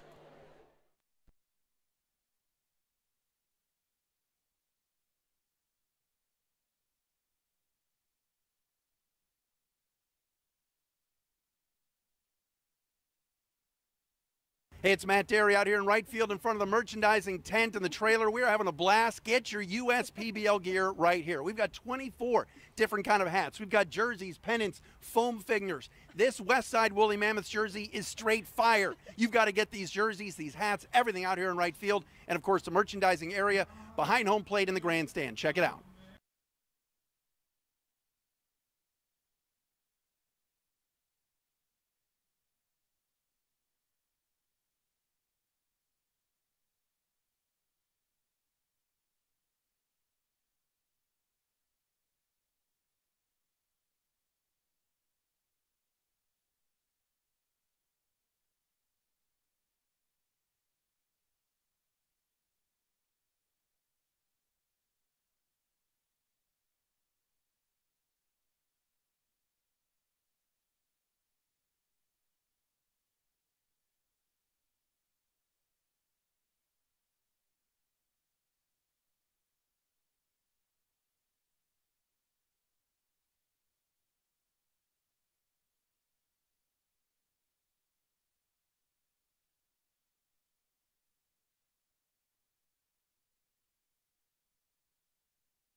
Welcome back, everyone, to the top half of the fourth inning. It's a 1-1 tie between the Beavers and the Unicorns, where Hunter Wood is coming up to lead off. His last time up, he grounded out to the second baseman, Connor Reynolds. And that ended the first inning for the Beavers. Yeah, hopefully Murray can get his command back up there. He's struggled a little bit with it, but it seems like it's really starting to come around here as we get into the later innings. Yeah, he seems like the type of pitcher, as the first pitch to Wood is going to be a ball inside 1-0. Seems like the type of pitcher who gets better as the game goes on, much like Verlander was in his prime, where he didn't really start getting good until the 5th or 6th inning. He had a 1-2-3 inning in the third as he looks to continue that trend here in the 4th inning. as the 1-0 is going to miss low and inside again, 2-0. Another fastball from Johnny Murray. It's his go-to pitch. He's got a powerful arm. So the 2-0 pitch is going to be another ball inside, 3-0. So where originally Johnny Murray was missing a lot of his pitches arm side, outside on left-handed batters like Wood, now he's missing them, it seems, inside, but that may be intentional, trying to hit the inside of the plate. The 3-0 pitch is going to be a fastball outside, so 4-pitch walk for Hunter Wood to lead off the 4th inning. You never want to lead off walk the first batter of an inning, Steve. Yeah, and this brings up an interesting situation for Rob Poller. I just saw Chris Newell kind of gesture him saying, make sure it's in your zone and you can really box it up and hit it on the screws, and hopefully Poller can do that.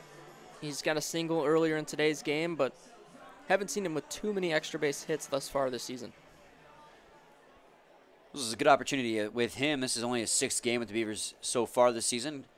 Good opportunity to see what he can do with a runner on base paths and no outs. That's going to be a ball in the dirt, 1-0 to Poller.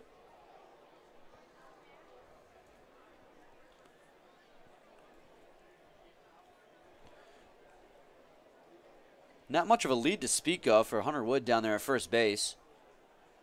As the 2nd pitch to Poller is going to be a strike over the heart of the plate, 1-1. Well, as a catcher, he's not much of a speed demon like Clark or Kennan or somebody like that. Just playing his cards close to his chest, staying near first base, not really risking much. Yeah, and don't expect Murray to throw over too often on him, especially with the way the sun is. It looks like it might be tough for Lolio to see the ball, and of course, as I say that, he throws over to first. Meanwhile, Hunter Wood will get in safely, but Steve, I've done that 1,000 times where I say one thing and the complete opposite happens. I remember one time I was saying how Nick Wilson hadn't had a home run in a while, and then of course he smashed one to right field on the hill. So here comes the 1-1 pitch to Poller. Swing and miss there. 1-2 now. That was a healthy cut there. He really let it rip, and you could actually see him kind of fall backwards. His front foot ended up on his heel like it's supposed to, and definitely trying to hit that one a long ways. Well, it's a tie ball game here in the 4th inning, and not much as far as offense has gone. There's only been a few hits in this ball game, 4 apiece. So Poller trying to get something going here for the Beavers. Here comes the delivery from Murray. Ooh, 1-2 pitch nearly hit Poller, as he had to lean back out of the way of that one, so the count will fall even now, 2 apiece.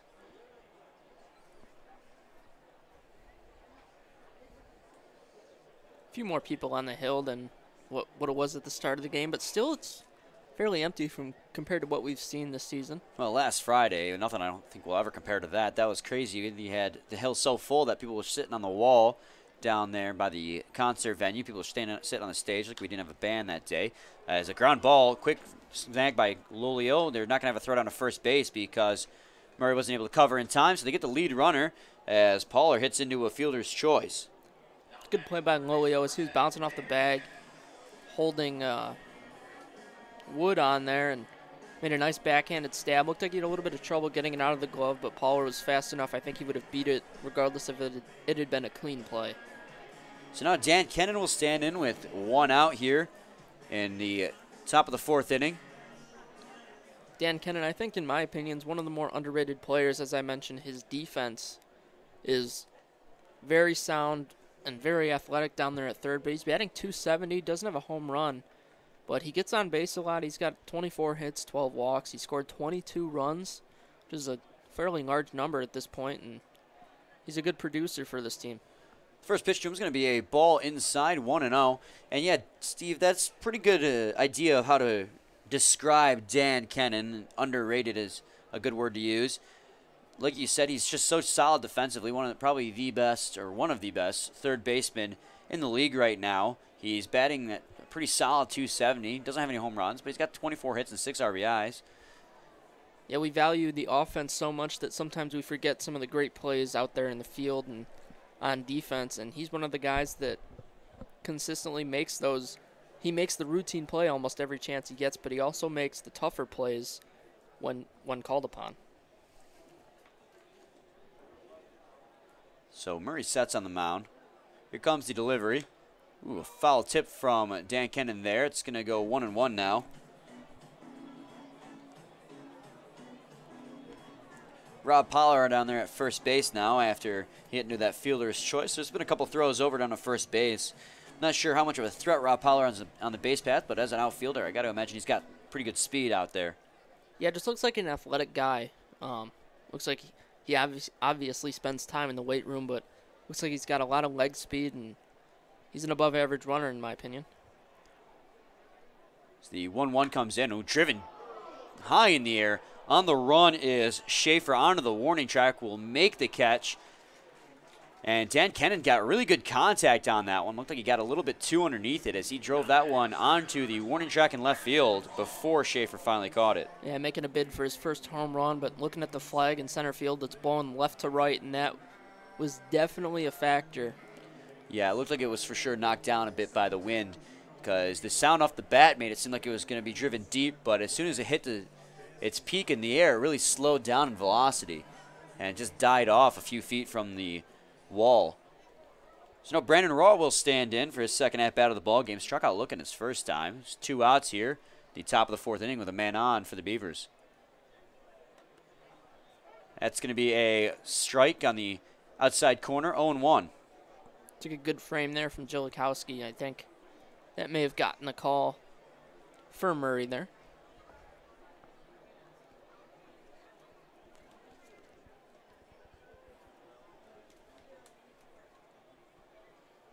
Comes the 0-1 pitch.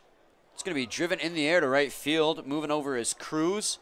Arranging to his left. He'll make the catch shy of the right field line, and that's going to do it here in the top of the 4th inning. We'll come back to the bottom of the 4th. We're due it for the Unicorns. It's going to be Tony Roselli, Chris Cruz, and Nico Lolio.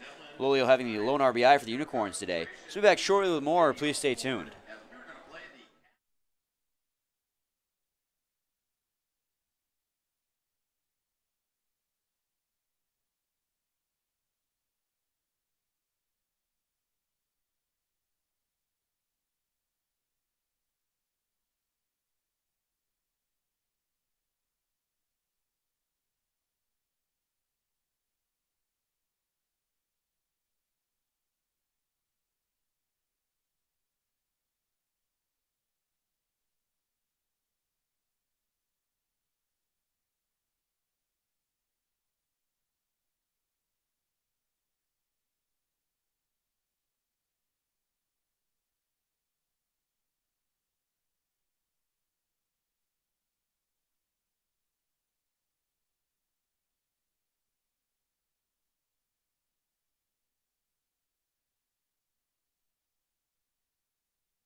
Shut it down.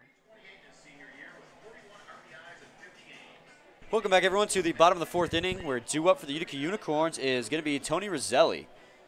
Roselli grounded out to the first baseman Nick Wilson in his first at-bat. Found it interesting that Roselli in his first game with the Unicorns was slotted into the 4-hole. Meanwhile, he grounds that one over to Randy Wynn on the mound, who'll make the easy underhand toss to Wilson. And on the first pitch, Tony Roselli's out. You know, we just kind of came out of the blue, and all of a sudden, that first game, he was in the 4-hole. I guess I expected a little too much from him at that point. Maybe that's on me. Not really sure. It's definitely big shoes to fill. I mean, you come into the league for your first time, and they immediately slot you in that cleanup spot. There's going to be expectations that come along with that, and he's only batting 182 so far in the season. He's in the 4 spot here again today, but he's 0 for 2 quickly now. As Chris Cruz will stand in. His last at-bat, Steve, tripled over into right center field on the first pitch he saw.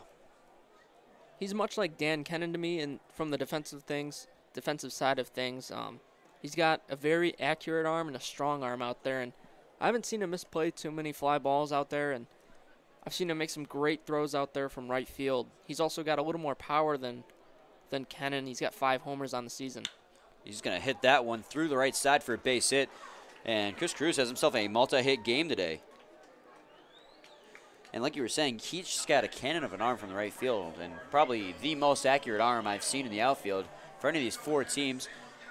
He's been able to throw a couple guys out at second base and nearly a couple times at third when they're around in second base. He's just phenomenal in the outfield. I've also seen him make a couple starts at first, and he's able to pick it over there as well. Meanwhile, Nico Lolio will stand in. Lolio has the only RBI for the Unicorns in today's ball game. That was an RBI base hit back in the 2nd inning. He's got a man at first with 1 out now. Kind of an awkward check swing in the first pitch, 0-1. I think if there wasn't a runner on first, there may be a defensive shift on Lolio toward the right side. As he ground balls that one over to Rulis at second. Quick throw down the shortstop and throw down to first. It will pull the double play, and that's going to end the inning. So fantastic job there from Rulis, Martinez, and Wilson to pull off that double play. Just a 5-pitch inning. And that's exactly what Randy Wynn and the Beavers want. So we'll go to the top half of the 5th inning, where due up for the Beavers is going to be DJ Martinez, Denandre Clark, and Rulis, the 9, 1, and 2 hitters in their lineups. We'll be back shortly with more. Please stay tuned.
Welcome back, everyone, to the top half of the 5th inning, where due up for the Beavers is going to be the number 9 hitter, DJ Martinez. Yeah, Donnie Murray takes the mound once again. He's at 67 pitches here to start the 5th, so not too bad. Maybe a little high for what his expectations are, but nobody's up in the bullpen for the Unicorns, so it looks like it's really his game to get. So the first pitch to Martinez is going to be a ball outside, 1-0. Another fastball from Donnie Murray. I think Jim Essien has confidence in Donnie Murray's ability on the mound, and I think that's shown through here by the fact that at 67 pitches here in the 4th, not even looks like any movement in that bullpen. 1-0 pitch is going to be outside, away, 2-0. Can't imagine Essien, doesn't have confidence in Murray. He's one of the best pitchers in the league. He's been here for 2 years, and he leads the league in strikeouts this season. His ERA is pretty good, so, when it's Donnie Murray's day to get the ball, he'll get the ball. So 2-0 pitch. That's going to be a strike on the upper inside corner. 2-1 now. 2-0 curveball. Interesting, especially the 9-hitter Martinez. The yellow hammer, as Jim Price would call it. That one's going to be grounded down the third base line. Sprague's got it. He's going to make the toss down to first. Lolio catches it. That's going to be the first out of the inning as DJ Martinez grounds out to the third baseman. Martinez really hustling down the line there. I like to see that. You know, a lot of times guys hit ground balls. I mean, watching Tigers, you see Miguel Cabrera hit a ground ball to shortstop. He's basically jogging. Obviously, that's the big leagues. It's a little different. They don't pay him to hit ground balls, but every guy here, it seems like they really hustle every ground ball and every at-bat out, and I really love seeing that compete level from these guys. I think part of that is because all of these players are not only competing against other teams, but they're competing for the scouts, because scouts will come here and they will observe these players, and the scouts are going to love it when these players hustle down the line. DeAndre Clark swings and misses at the first pitch offered, 0-1. Looked like they really fooled him there with the off-speed pitch. Well, I know a lot of coaches, even my coach back in college, he would, if you didn't run out a ground ball, you would be benched pretty much immediately, or at least in the next half inning. Even a line drive, if you line out to second or shortstop, and you didn't at least get to first base, he would be quite upset. Meanwhile, pitch in the dirt's going to make it 1-1. Yeah, it's just you got to show passion for the sport. You got to hustle, because when you make that play down the first, if you're really hustling, it's going to rush a throw, as that's going to be a ground ball over to Reynolds at second base. Quick throw to Lolio at first. That's going to be 2 down here in the top of the 5th inning. If you're hustling down the line, Steve, it's going to force a throw earlier than anticipated from that defensive player. It's going to enhance the chance for an error. It's like in any sport. If you're really hustling, really going hard, you're going to force an error out of the other team. Yeah, even for some of the slower guys, you never know what's going to happen. Guy could bobble the ball or trip when he's throwing it. I mean, it's a game of inches, and you got to take every inch you can get and every inch you want. So Thomas Rules will stand in for his third at-bat of the ball game. He is 0 for 2. He's going to show bunt there. He's going to bunt it in front of the front of home plate, and he's going to charge on the line. That's going to be a bad throw to Lolio. He's going to round first base, head to second, and he'll get in there safely. So a poor throw from the catcher Jellikowski down to Lolio at first base is going to allow Thomas Rules to advance to second base. Should be a single E2 on that play. It appears to be called there. It was actually a great bunt by Ruiz. You know, when you bunt that way, trying to get on for a base hit, you want to get a little more down the line, but he kind of put it in no man's land, and Jellikowski called off Murray because he has a better angle and better momentum toward first, at least on that play, and obviously the throw was just a little bit wide. Not taking anything away from Rulis there, because Rulis went charging down the first baseline. So much speed in there.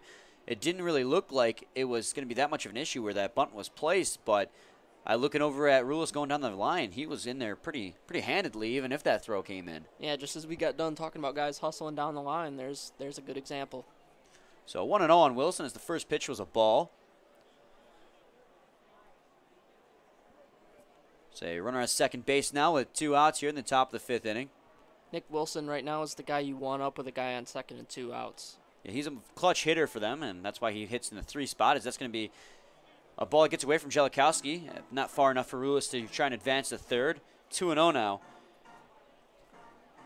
Nick Wilson with those 23 RBIs. I mean, that's pretty much all you got to look at to know how much of a clutch hitter he is for the Birmingham-Bloomfield Beavers. And with a tie game here, with just a little bit under a half a game played, could be pretty big here to take the lead. Yeah, last time up, Nick Wilson got ahead in the count 2-0, but popped up to first. Hopefully we'll see him drive something here, possibly take. A 2-0 pitch. That's going to be a strike on the inside corner. 2-1 now.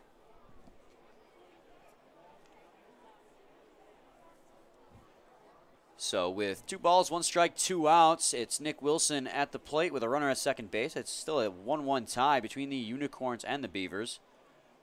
As Donnie Murray sets on the mound, here comes the delivery of the pitch. He's going to sky that one into foul territory, out of play. The count's going to fall even at 2 apiece now. Wilson late again. He flew out to right earlier in the game and he popped up to first. That time he was late. It looked like on an off-speed pitch, and maybe just needs to get the hands started a little bit sooner, or wait back a little more and really try and drive that ball to right field a little more than he's been doing.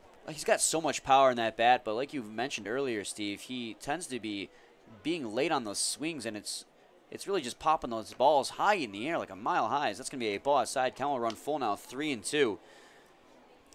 Go ahead. And the kind of hitter he is, he doesn't hit dead pull home runs. He hits home runs to left center, and right center, and even dead right field. He just loves to keep those hips inside the ball and really use that torque to drive it. As the 3-2 pitch comes in, he's going to drive that one towards right field. That one's going to be over the wall in right field. And just as you were mentioning, Steve, a opposite field home run for Nick Wilson. And that's going to give his Birmingham-Bloomfield Beavers a 3-1 lead here in the top of the 5th inning with 2 outs. Nick Wilson coming in clutch like we were mentioning. Yeah, Donnie Murray tried to catch him off with a 3-2 curveball, it looked like, and Wilson was saying having none of it. He kept it up in the zone, and Wilson did a great job of staying back, keeping the hands back in locked position, and really driving it about 380 feet to right field. So now it's going to be a 3-1 lead for the Birmingham-Bloomfield Beavers, thanks to that 2-run home run to right field from Nick Wilson.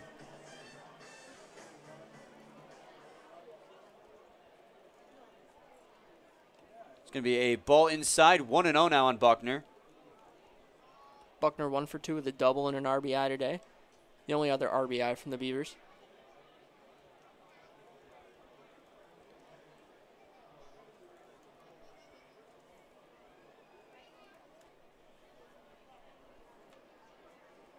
The 1-0 pitch is going to be skied in the air into foul territory. Charging is Sprague, and he will make the catch in foul territory.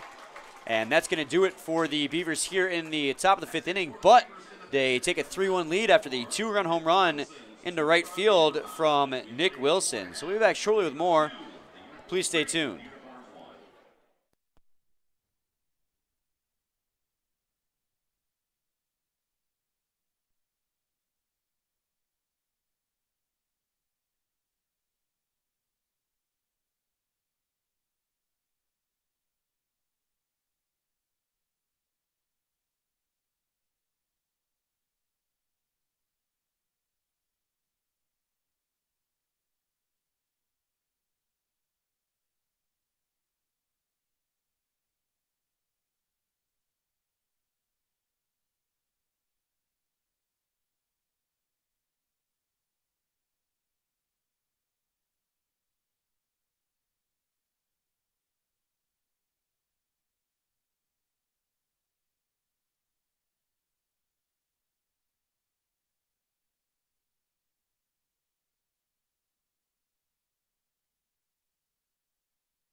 Welcome back, everyone, to the bottom half of the 5th inning. It's now a 3-1 lead for the Birmingham-Bloomfield Beavers after that 2-run home run from Nick Wilson in the top half of the inning. And, Steve, just as we were mentioning about how much power he has, he drove that one deep to right field on an opposite field home run. Yeah, we've seen him do that a few times. I've seen a couple home runs go over the right field fence, but I love watching him in batting practice because he really drives that right center gap so well. You know, Brandon Schaefer's going to sky that one into foul territory, as calling off is, or making the catch is going to be, it looked like Rulis. Oh, it was all the way out there on the warning track in foul territory. That was a long run for the second baseman to make.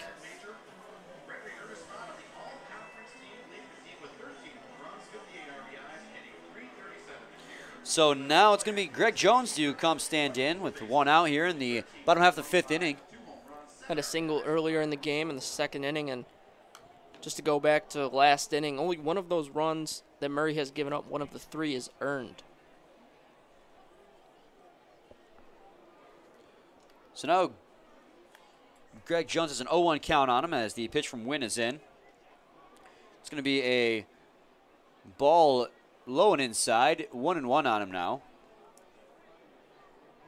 Greg Jones, pretty big guy, especially from the left side of the plate.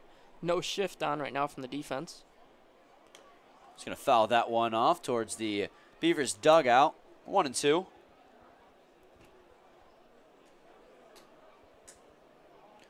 Reached on a base hit as last time, like you mentioned. Not much of a threat on the base paths, it seems, as he wasn't getting much of a lead out there, as the 1-2 pitch is going to be hit right to Thomas Rulis. Just a flare, and he'll make the catch, and that's going to be 2 down here in the bottom of the 5th inning. Looked like an off-speed pitch just kind of got in on him and jammed his hands. So Dylan Sprague will step in. Last time up, Steve, he hit into a double play. Yeah, I was just talking about, I believe in that at-bat, how Randy Wynn gets those double play balls, and it's really a ground ball pitcher, and just like that, Sprague kind of played into my hand. The first pitch to him is going to be a ball low and away, 1-0 on him. Another off-speed pitch from Randy Wynn. He's doing a good job of changing up speeds here in today's ball game. It's going to be a fastball low, 2-0 now. You know, in terms of big league pitchers, Randy Wynn reminds me a lot of Rick Porcello. He's got a lot of movement on his fastball. He's got good off-speed and rarely gets behind in the count, especially gets a lot of ground balls. And that was a ground ball over to Randy Wynn at first, and he'll take the ball himself and tag the base. And that's going to be a quick 5th inning for the Utica Unicorns. It's still a 3-1 lead for the Beavers as we go to the top half of the 6th inning. And when we come back, due up for the Beavers is going to be Hunter Wood, Robert Poller, and Dan Kennan, the catcher, left fielder, and third baseman, respectively. So we'll be back shortly with more. Please stay tuned.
Welcome back, everyone. Brian Fisher and Steve Morosky with you here and bringing you this Thursday evening matchup between the Beavers and the Unicorns. It's now the top of the 6th inning where Hunter Wood is due up, and his team is leading 3-1 thanks to that 2-run home run from Wilson in the top of the 5th.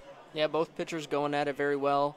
Randy Wynn doing a great job of keeping the Unicorns quiet, and Donnie Murray has as well, just left a couple pitches a little bit up in the zone, and Beavers have made him pay for it like good teams do. Well, like you mentioned, Steve, only one of the earned runs for Donnie Murray has only one run for Donnie Murray has been earned, thanks to that error from Jellikowski. I shouldn't say thanks, unfortunately, because of the error. As the first pitch to Hunter Wood is going to come in, and looks like it's going to hit him. Looks like it hit him on the foot, or maybe the lower leg as he'll take base. The first pitch from Donnie Murray is going to be a hit by pitch. Yeah, he missed to the glove side. Looked like he pulled down on it too much, and unfortunately it bounced and hit Wood right in the top of the foot. Looks to be okay. So now Robert Poehler will stand in with no men out here and a man on first thanks to that hit by pitch. Poehler's 1 for 2 in today's ball game. He's reached safely in both plate appearances with a base hit and a fielder's choice. Seems to be doing okay as my player of the game. Meanwhile, Connor Reynolds, my pick, is 0 for 2 with a strikeout and a flyout to right field.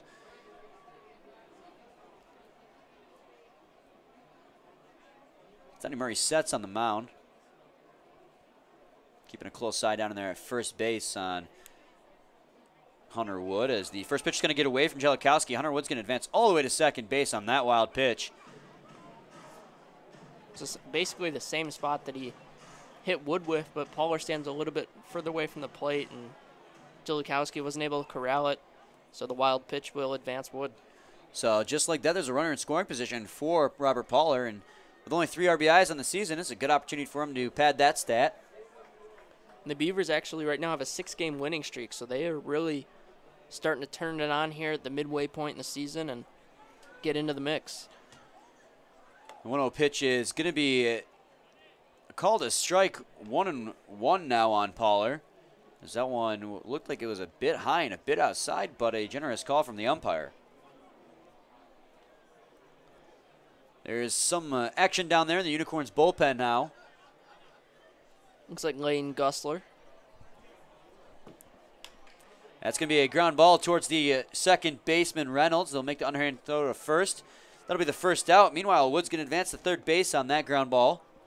It's a productive out there from Poehler, moving the runner up and getting him just one base closer to scoring. And now an average depth fly ball should be able to score Wood from third base.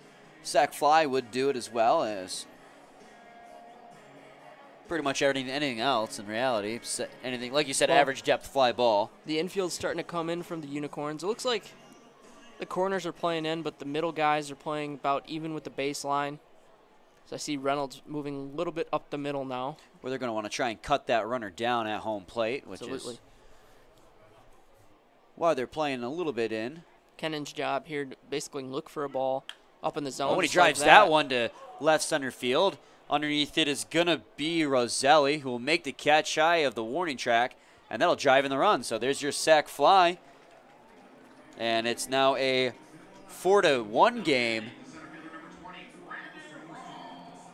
Just as I was saying, that's exactly what you want from Kennan. He knew he had to hit something in the air, and he got a first pitch. I believe it was a curveball, and might not have been a great pitch to swing at, but he did a good job of hitting the bottom half of the ball and elevating it into center field. So now with the bases clear and 2 outs, Brennan Raw will step in to try and keep this inning going. It's a 4-1 lead for the Beavers now.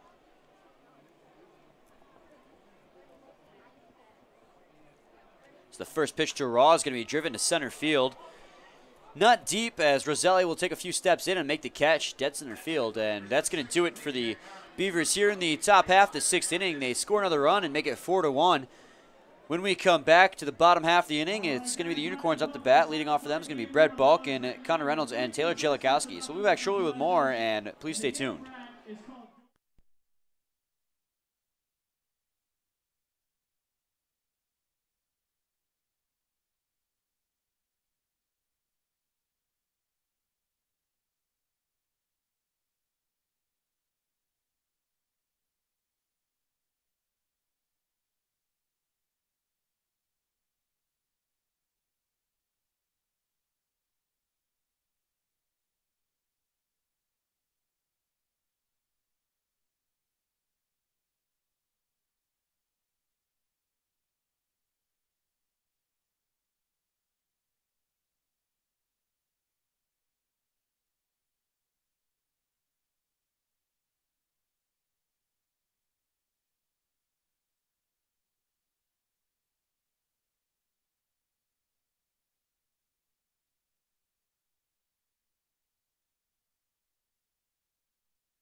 Welcome back, everyone, to the bottom half of the 6th inning where the Unicorns trail it by 3 runs.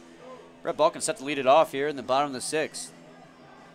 Yeah, the 3-run lead, we've seen it. We've seen those kinds of things vanish both here and in the big leagues. I mean, really the Beavers just got to keep playing sound defense, have good pitching, and hopefully tack on a few more insurance runs as we get into the 7th, 8th, and 9th innings. The 3 runs in baseball is similar to the 2-goal lead in hockey, where it's kind of like the worst lead in sports. You get comfortable with that lead, you think you have the game on the books, and then just like that, the team you're facing is back in it. It's the first pitch to Balkin missed, 1-0. It's 1-1 now to Balkin, as that pitch was in there for a strike. Off-speed pitch there from Randy Wynn. Seems like the Beavers have the mojo right now. They haven't lost in a couple weeks here, and they're really continuing to play well as a team, not just individually, but, you know, good, sound team baseball. That's going to be a ball low and away, 2-1 now. Wynn only at 54 pitches right now with the 2-1 count on Balkin, so he's been very economical. That's going to be a strike over the heart of the plate. Another fastball from Randy Wynn, 2-2. I think your comparison from Randy Wynn to Rick Porcello is a fair one, Steve. A lot like Porcello, he doesn't have a fastball that's going to get up there in terms of velocity, but he's got a lot of different pitches, and he utilizes them extremely well. As that one's going to be popped in the air into foul territory down the left side. On the run is Kennan. He'll make the catch in foul territory down the left side, and that'll be the first out of the bottom of the 6th. What also helps when you've got great defenders behind you. You know, like I said, Kennan's one of the most sound infielders. DJ Martinez is a great shortstop. Thomas Rulis, we've seen make some great plays, and Nick Wilson's a consistent first baseman down there.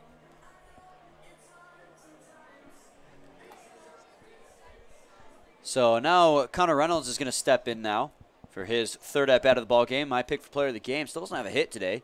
It's going to be a strike on the outside corner, 0-1. Connor Reynolds batting .385 this season. Doesn't have a homer, but has 3 RBIs, 10 hits, 8 walks. This will be another strike, 0-2 now, as that one hit the outer third of the plate. Starting him soft right now. Looked like 2 curveballs there. Could see something hard in. See if you're right here as the pitch comes in. It's going to be another off-speed pitch, but he's going to strike out looking. He rings up Connor Reynolds. Made quick work of him there. He just, 3 curveballs, started middle third of the plate and really got him to break down and away. The second one actually looked like it was up a little bit and kind of a dangerous pitch, but I guess Reynolds was expecting something hard, or he was probably expecting the same thing you were. I mean, I've seen guys start inside to go outside, or start outside to go inside, but there's another first pitch strike on a curveball from Wynn. It seems like that's really been his MO today.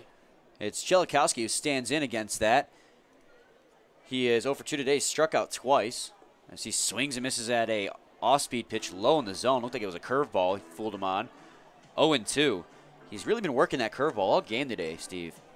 I mean, he's keeping guys off balance, and that's really what his game is. I mean, as a guy who doesn't throw hard, if you're not keeping guys off balance, you're going to get hit around a little bit. Another ground ball towards the right side. It's going to remain 0-2.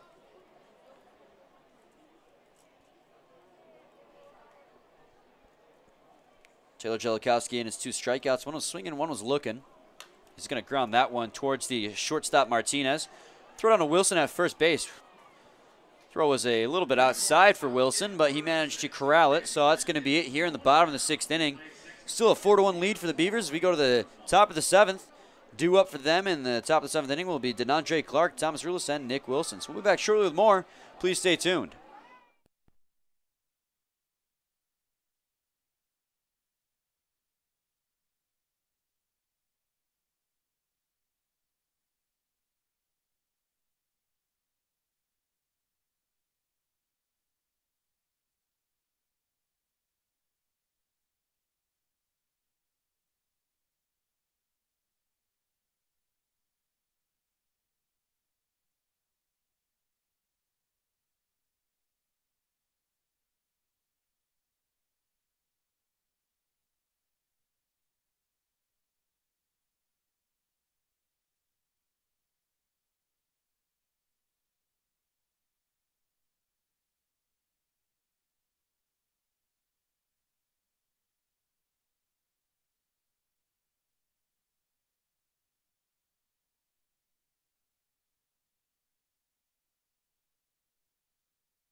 Welcome back, everyone. Brian Fisher and Steve Morelski with you here. It's the top of the 7th inning and a 4-1 lead for the Birmingham-Bloomfield Beavers over the Utica Unicorns as DJ Martinez stands in. Danny Murray back on the mound.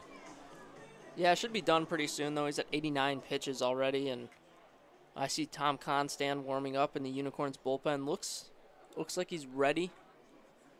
Maybe giving Murray a couple more batters just to see if he can really take this game just a little bit further to give the bullpen some extra rest after the early game today.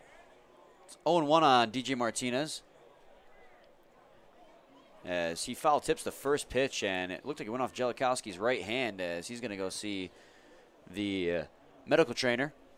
Yeah, may have clipped a nail or jammed a finger or something, but I'm sure it's not fun being a catcher in this sport. Just see so many guys get beat up with foul balls and wild pitches, and sometimes on backswings, guys will have really long backswings and clip them in the head. Well, not just that. In general, you're spending 9 innings or at least half innings crouching in a crouching position, and that can't be comfortable. And I know that does a number on your knees. Look at what happened with Victor Martinez. I mean, his knees are shot. He's why he plays DH now. Yeah, he's definitely not an outfielder. Never was and never will be. But some catchers they have the ability to stay in the game for such long periods of time. I'm thinking of Yadier Molina, Buster Posey, Salvador Perez, some of the 3 of the best catchers in the game today. And that was going to be grounded towards the third baseman, Sprague. Make the throw down to first. A little bit high, but Lolio gets it. That'll be 1 out here in the top of the 7th inning. Going back to what I was saying about the catchers, those guys are in some of the best shapes of baseball players. I mean, to have such strong legs and strong knees, to be squatting back there for sometimes 4 or 5 hours at a time, depending on how long the games go, it's grueling work. It really is. And the balance that you have to have with it as well, because crouching isn't an easy thing. You have to have the core strength to be able to stay balanced, too. As DeAndre Clark will stand in for his 4th at-bat of the ball game. He's 1 for 3 today. For all you Tigers fans out there, the Tigers down 4-0 already. Guess they made 3 errors in the first inning and did not exactly help them get on the right side of things. First pitch, Clark, is a ball 1-0. Fulmer on the mound, too, so your best pitcher's on the mound. You commit errors behind him. That doesn't help your case any. Although Verlander had a solid outing last night. That was nice to see him. He always performs well, it seems, against Kansas City. Yeah, I'll be curious to see how much longer he stays in the Tigers uniform. It's going to be a ground ball towards the second baseman, Reynolds. So make the throw down to first just by a step, beating out DeAndre Clark. DeAndre Clark, with all that speed, nearly beat it out as he runs back to the dugout with his hands in the air. That was quite an entertaining little jog by him. And it's going to be 2 outs here in the top of the 7th inning for Thomas Rulis. Murray doing quick work the first 2 batters, which is something we haven't exactly seen from him in his 6 2/3 innings. Through 17 in the first, through 22 in the second inning, and just kind of settled down from there. But those are a couple long innings that I'm sure he kind of regrets looking back. It's going to be a ball low and away, 1-0 now on Rulis. I think in the end, though, Steve, even if he had the high pitch counts in the beginning of the game, going 7 innings and only giving up 2 earned is still a pretty solid outing. He's been struggling with his command, though, here and there throughout the game. It would definitely have helped his team out if they could have settled down on that, as that pitch is way inside. Rulis nearly getting nailed with that 87-mile-an-hour fastball. Yeah, definitely. Don't get me wrong. He's had a great start. He's been not as sharp as we've seen in the past. Mm-hmm. But when you're facing a counterpart like Randy Wynn, and he really shuts the offense down, it's going to be a tough night for you. Yeah, it's definitely been a pitcher's battle, that's for sure, as that one's hit on a line down the right side, but foul. 2-2. Danny Murray, it's kind of been on a hot and cold start for him. If he gets this last batter out here, he'll go the 7 innings. It's a quality start for him. Those 2 unearned runs are going to hurt his team, but he, like you said, it's not the best we've seen out of him so far this season, but he's done a pretty solid job. The 2-1 pitch to Rulis going to be skied in the air in foul territory, going to be out of play. So count will fall even now at 2 apiece. Yeah, and that's a sign of a good pitcher. Guys that maybe don't have their best stuff and can really keep their team in a game and give them a chance to win. Yeah, he's done a fantastic job at that. Even, like you said, even in a game where it's not his best stuff, he still goes 6 2/3 at this point with only 2 earned runs. Here comes the 2-2. It's going to be grounded towards the dugout for the Beavers. It will remain 2-2. Like some kids down there trying to get the wave started. And that might be the best wave I've actually seen all season, as it doesn't seem to catch on. Now there's not a whole lot of places you can go with it. As that one's going to be skied into left center field. Looks like it's going to be Schaefer underneath it. He'll make the catch, and Donnie Murray goes 7 innings pitched and only gives up 2 earned runs. Still a 4-1 lead, however, for the Beavers as we go to the bottom half of the 7th inning. Due up for the Unicorns in the bottom half of the 7th. It's going to be Tony Roselli, Chris Cruz, and Nico Lalio. So we'll be back shortly with more. Please stay tuned.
Welcome back, everyone, to the bottom half of the 7th inning. Brian Fisher and Steve Morosky with you here. It's a 4-1 lead for the Birmingham-Bloomfield Beavers. That came on the back of a 2-run home run from Nick Wilson, as well as a couple RBIs from Dan Kennan and Nick Buckner.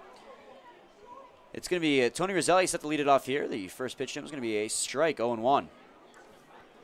Now that's from Randy Wynn. That's about the 4th or 5th first pitch curveball I've seen.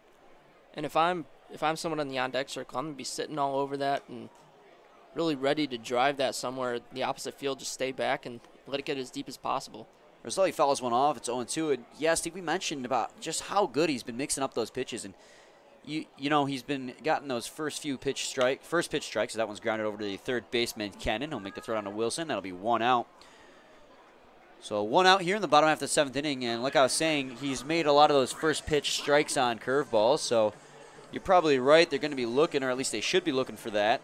But with the way he's been mixing up pitches, velocity, and location, he's been tough to hit against all game long. Of the 66 pitches he's thrown thus far, 49 have been strikes. I mean, that's exactly what you want from a starting pitcher. Yeah, he's really given the Beavers everything they need in today's ball game. He's only given up 1 earned run. He's 6 1/3 so far, looking to go for the full 7 unless he runs into a hiccup here. And he's just been phenomenal for the Beavers today. Yep, and he tried another first pitch curveball. That one missed a little bit outside, but it was close, though. It was definitely, the location was there. So the 1-0 pitch is going to be a strike over the middle third of the plate. And the defense is shaded toward the right side. It's not a full shift. You see Rulis, he's just barely off the dirt. He's going to drive that one deep down the right side, but that one's going to land foul on the other side of the Beavers bullpen. And we saw earlier in the season where they were doing that full shift on Chris Cruz, but there were a couple times where he hit against the shift. So I think they're just trying to find a way to adjust against him, but he mostly pulls most of the balls he hits. Martinez just moved over behind second, actually to the right of second base, and Kennan now playing really where a shortstop would. And Rulis still back a few steps behind the dirt. But I've seen Chris Cruz actually practice bunting down the third base line, getting it a little bit harder so it's past the pitcher. so he can beat the shift that way. See, 1-2 pitch comes in. He's going to sky that one into foul territory behind home plate. Looks like it's going to get out of play, so the count will remain 1-2. And if you can learn how to take that bunt down the third base line, that'd be an incredible asset and really ruin any plans for a shift on him too, because then they would have to adjust for that and really take that shift away, as that's going to be a ground ball down to the Beavers dugout, the right side. But Chris Cruz hasn't been really hampered all that much by the shift. There were a couple times where he hit it over to the second baseman out in the shallow right field, but for the most part, he's been doing a pretty good job. As that one's hit down the right field line, really hitting the ball boy down there. Yeah, he was retrieving the last foul ball, and that's how quickly Randy Wynn works. Just gets the ball, gets a sign, throws it, and kind of rinse, repeat. It's worked for him today. He's done phenomenal with the 6 1/3 so far, only giving up 5 hits and 1 earned run. As he sets on the mound, here comes the delivery from Wynn. That's going to be just a shade high. Count's going to fall even at 2 apiece now on Chris Cruz. Chris Cruz so far today is 2 for 2. He had a triple to lead off the second inning. That was a pitch he hit all the way to right center gap.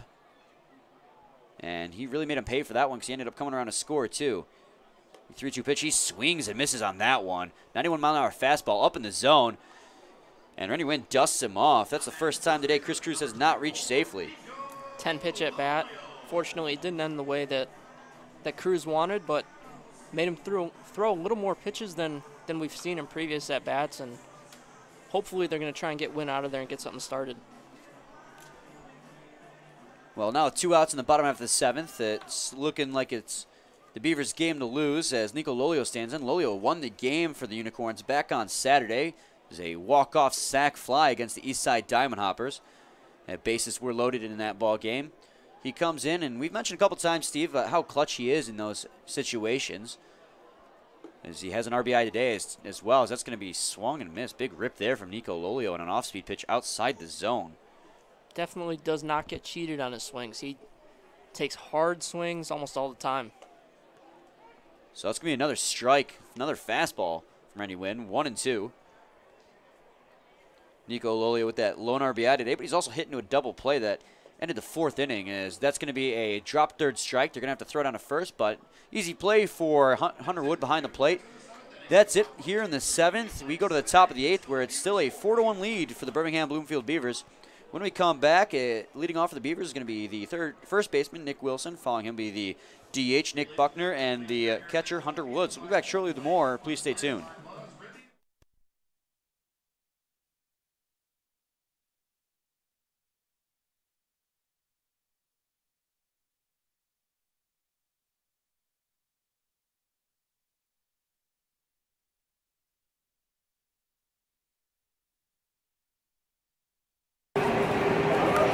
Got a mask on here for you. Ladies and gentlemen, at this time, please direct your attention to the video board. Someone has a very important question to ask.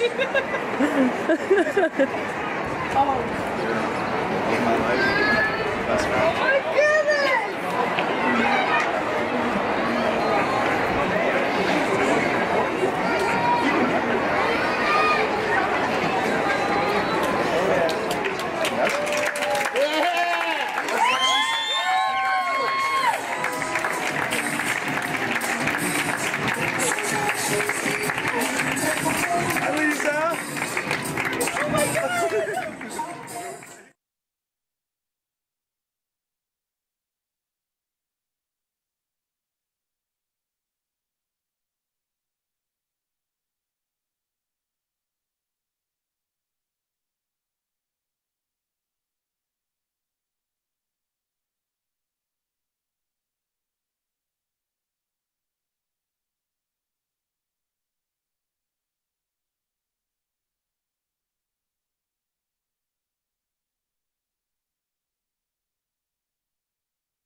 Looking back, everyone, to the top half of the 8th inning. Set to lead it off for the Birmingham-Bloomfield Beavers is going to be Nick Wilson, and we've had a pitching change, Steve. Yeah, Tom Constant, the left-handed reliever coming in for the Unicorns. He's thrown 17 innings this season. He's 2-1 on the season. He's got a 2.65 ERA and a 1.24 WHIP, so not too bad. Donnie Murray, on the other hand, goes 7 innings today. He had 4 strikeouts, only 1 walk. Gave up 6 hits, and only 2 of the 4 runs given up were earned. So a very good start for him. Unfortunately, he's on the wrong end of it right now as Randy Wins kind of outdueled him on the mound. So it's going to be a quick meeting at the mound between Jellikowski and Tom Constant. Tom Constant coming into this ballgame has an ERA north of 4.50.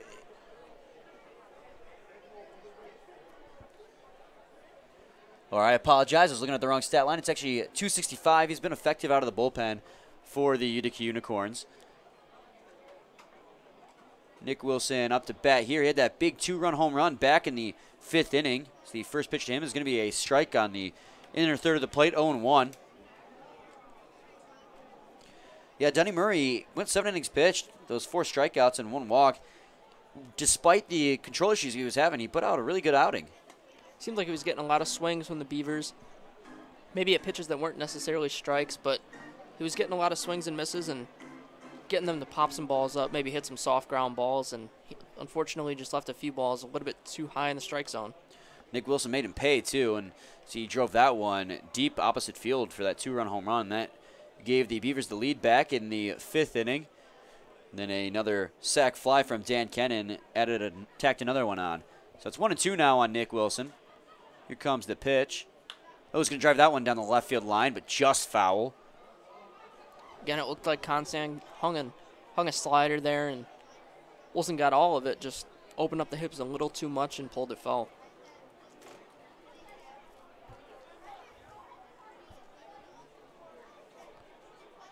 Here comes the delivery from Tom Constant.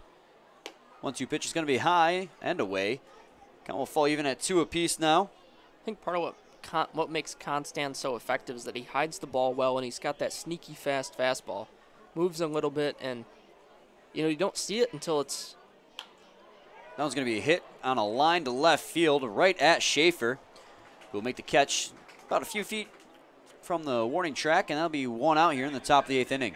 Now, as I was saying, you don't really see the ball until it's literally coming out of the hand, and a lot of times other pitchers you can see it as they release from their glove, and I think that's part of what makes Constant so good is that he hides the ball well, and his leg kick's a little bit deceptive in that light as well.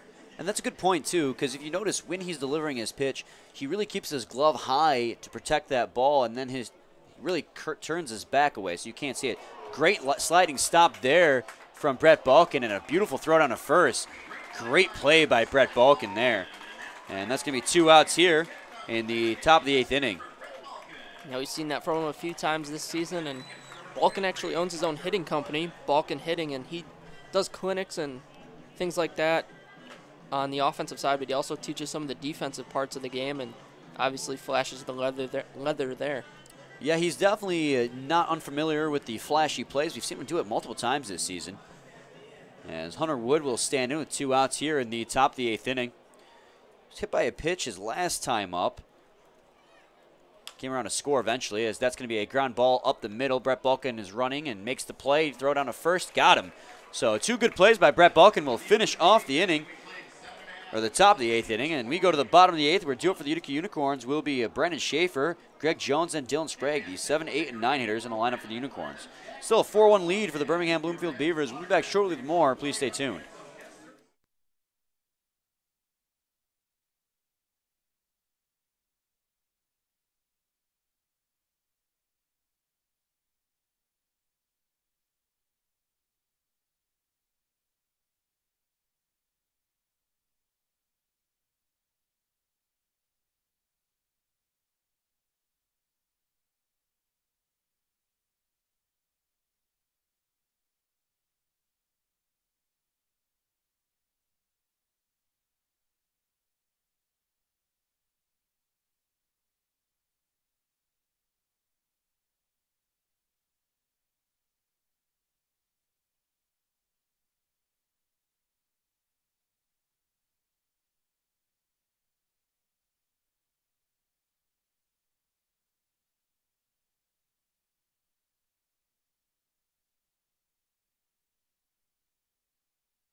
Welcome back, everyone. We're back here in the bottom of the 8th inning. Brian Fisher and Steve Morowski with you here. It's a 4-1 lead for the Birmingham-Bloomfield Beavers over the Utica Unicorns. Brendan Schaefer set to lead it off for the Unicorns here. He's 0 for 2 today. He's going to look to get something going here as his team is trailing by 3 runs. Yeah, we were talking earlier about the 3-run lead and how that can vanish pretty quickly, but the way Randy Wynn's pitching, it doesn't seem like that's going to go away very, very easily. So the first pitch to him is a strike, 0-1. Randy Wynn is back on the mound for his 8th inning of work, and he's definitely earned it in today's ballgame. The 0-1 pitch is going to be a strike over the heart of the plate. 0-2, deceptive curveball there from Randy Wynn, 0-2. He's going to drive that one right to the shortstop, J.J. Martinez. Plays it on a hop, throw it down to first base, got him. And that's going to be the first down here in the bottom of the 8th inning. That's one of those plays that really flies under the radar because that took a high hop on him, and the quick hands that Martinez has, he really picked that basically out of the air and made a strong throw over, and we've seen that so many times from him as well. Just he's a great defensive shortstop. It was a great read on that play, too, because we've seen so many times where that ball will hit the dirt and take a weird bounce. So great read by him to get that on that first hop. As Gregory Jones stands in and fouls off the first pitch he sees. Looks like it gets out of play there in first or second row in the left field grandstand. So 0-1 on Jones now. Jones is 1 for 2 today. He had a base hit back in the second inning, but most recently he popped out to the second baseman, Rulis. That's going to be a strike, 0-2. 91-mile-an-hour fastball hitting the inner third of the plate. One of the advantages that Wynn brings is he throws so many strikes, and being around the zone that often, the umpire is prone to giving you those pitches. That's going to be a base hit through the left side there.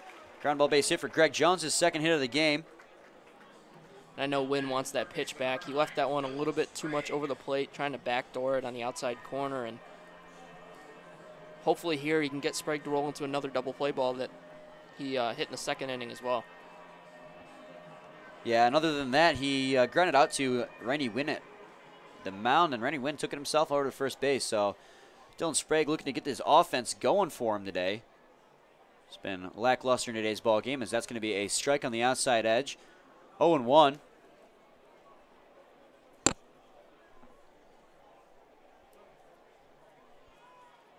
Wynn closing in on 90 pitches here. I'll be curious to see what the move is from Chris Newell. There's a little bit of action down there in the Beavers bullpen, though. 0-2. It's 0-2 now. Looks like the big lefty Kevin Marnin down there, and he's been great out of the back end of the bullpen for the Beavers. So the 0-2 pitch comes in. Oh, nearly hits Sprague as he has to spin out of the way of that one. 1-2 now. 89-mile-an-hour fastball.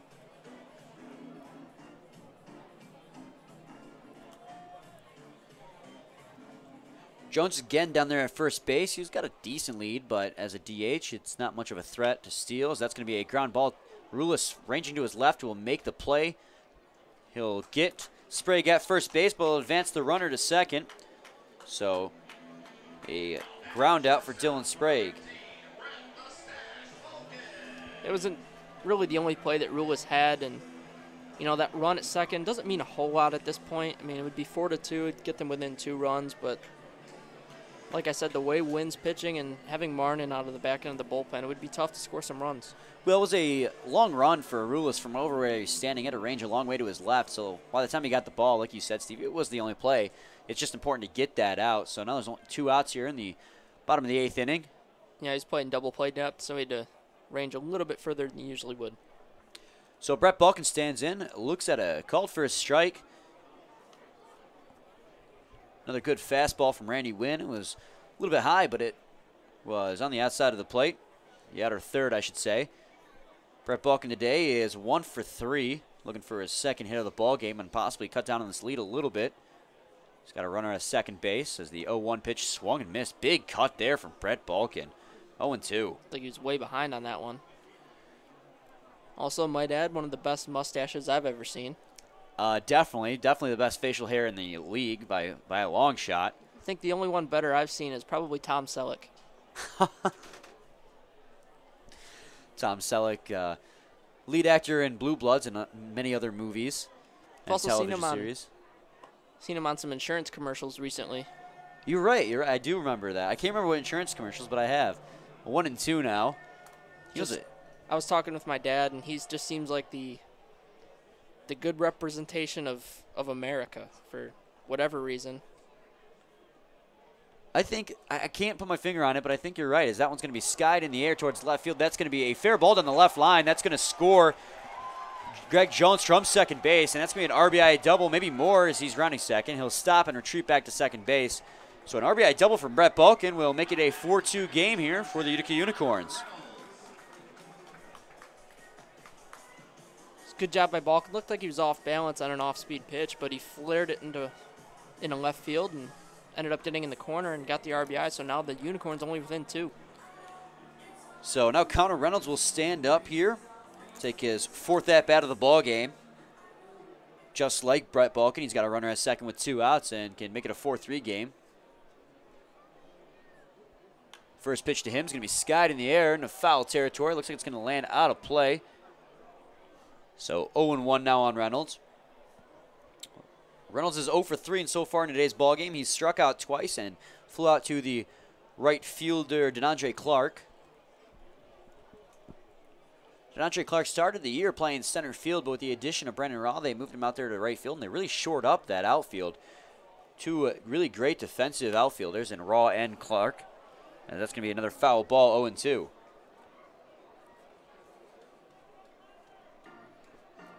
The addition of Pollard, too, a couple weeks ago out there in left field really helped things out as well. And they have a really solid defensive outfield, I feel. Absolutely.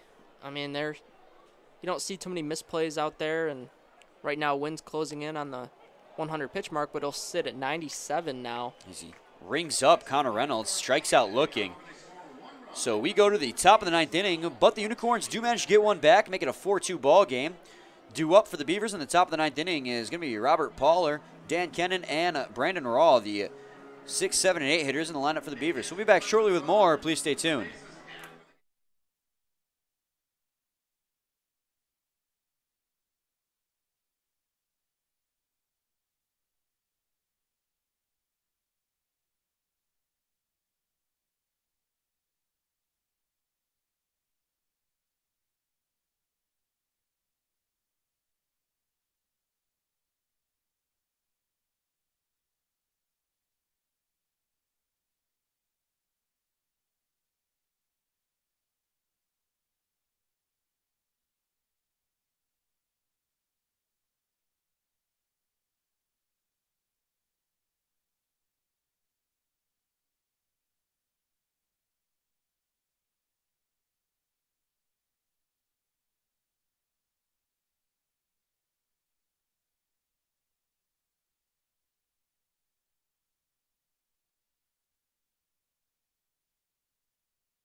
Welcome back, everyone, to the top of the 9th inning. Brian Fisher and Steve Morosky with you here. It's a 4-2 lead for the Birmingham-Bloomfield Beavers. Utica Unicorns did get one back in the bottom of the 8th, however, with a RBI double from Brett Balkin. Paul are going to stand in now. It's 1 for 3 today against, he faces Tom Constant, lefty-on-lefty matchup.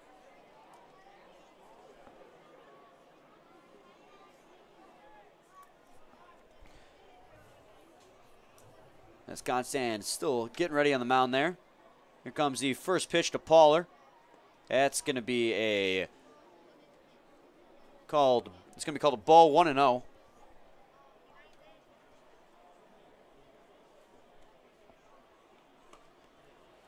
That one's going to be a ball as well, 2-0, 88-mile-an-hour fastball out of the hand of Constant. Missed. Constant had a good 8th inning. He went 1-2-3, got a fly out and 2 groundouts to Brett Balkin at short. Brett Balkin made a couple of fantastic plays as well. Yeah, he only threw 8 pitches, which is exactly what you want as a pitcher.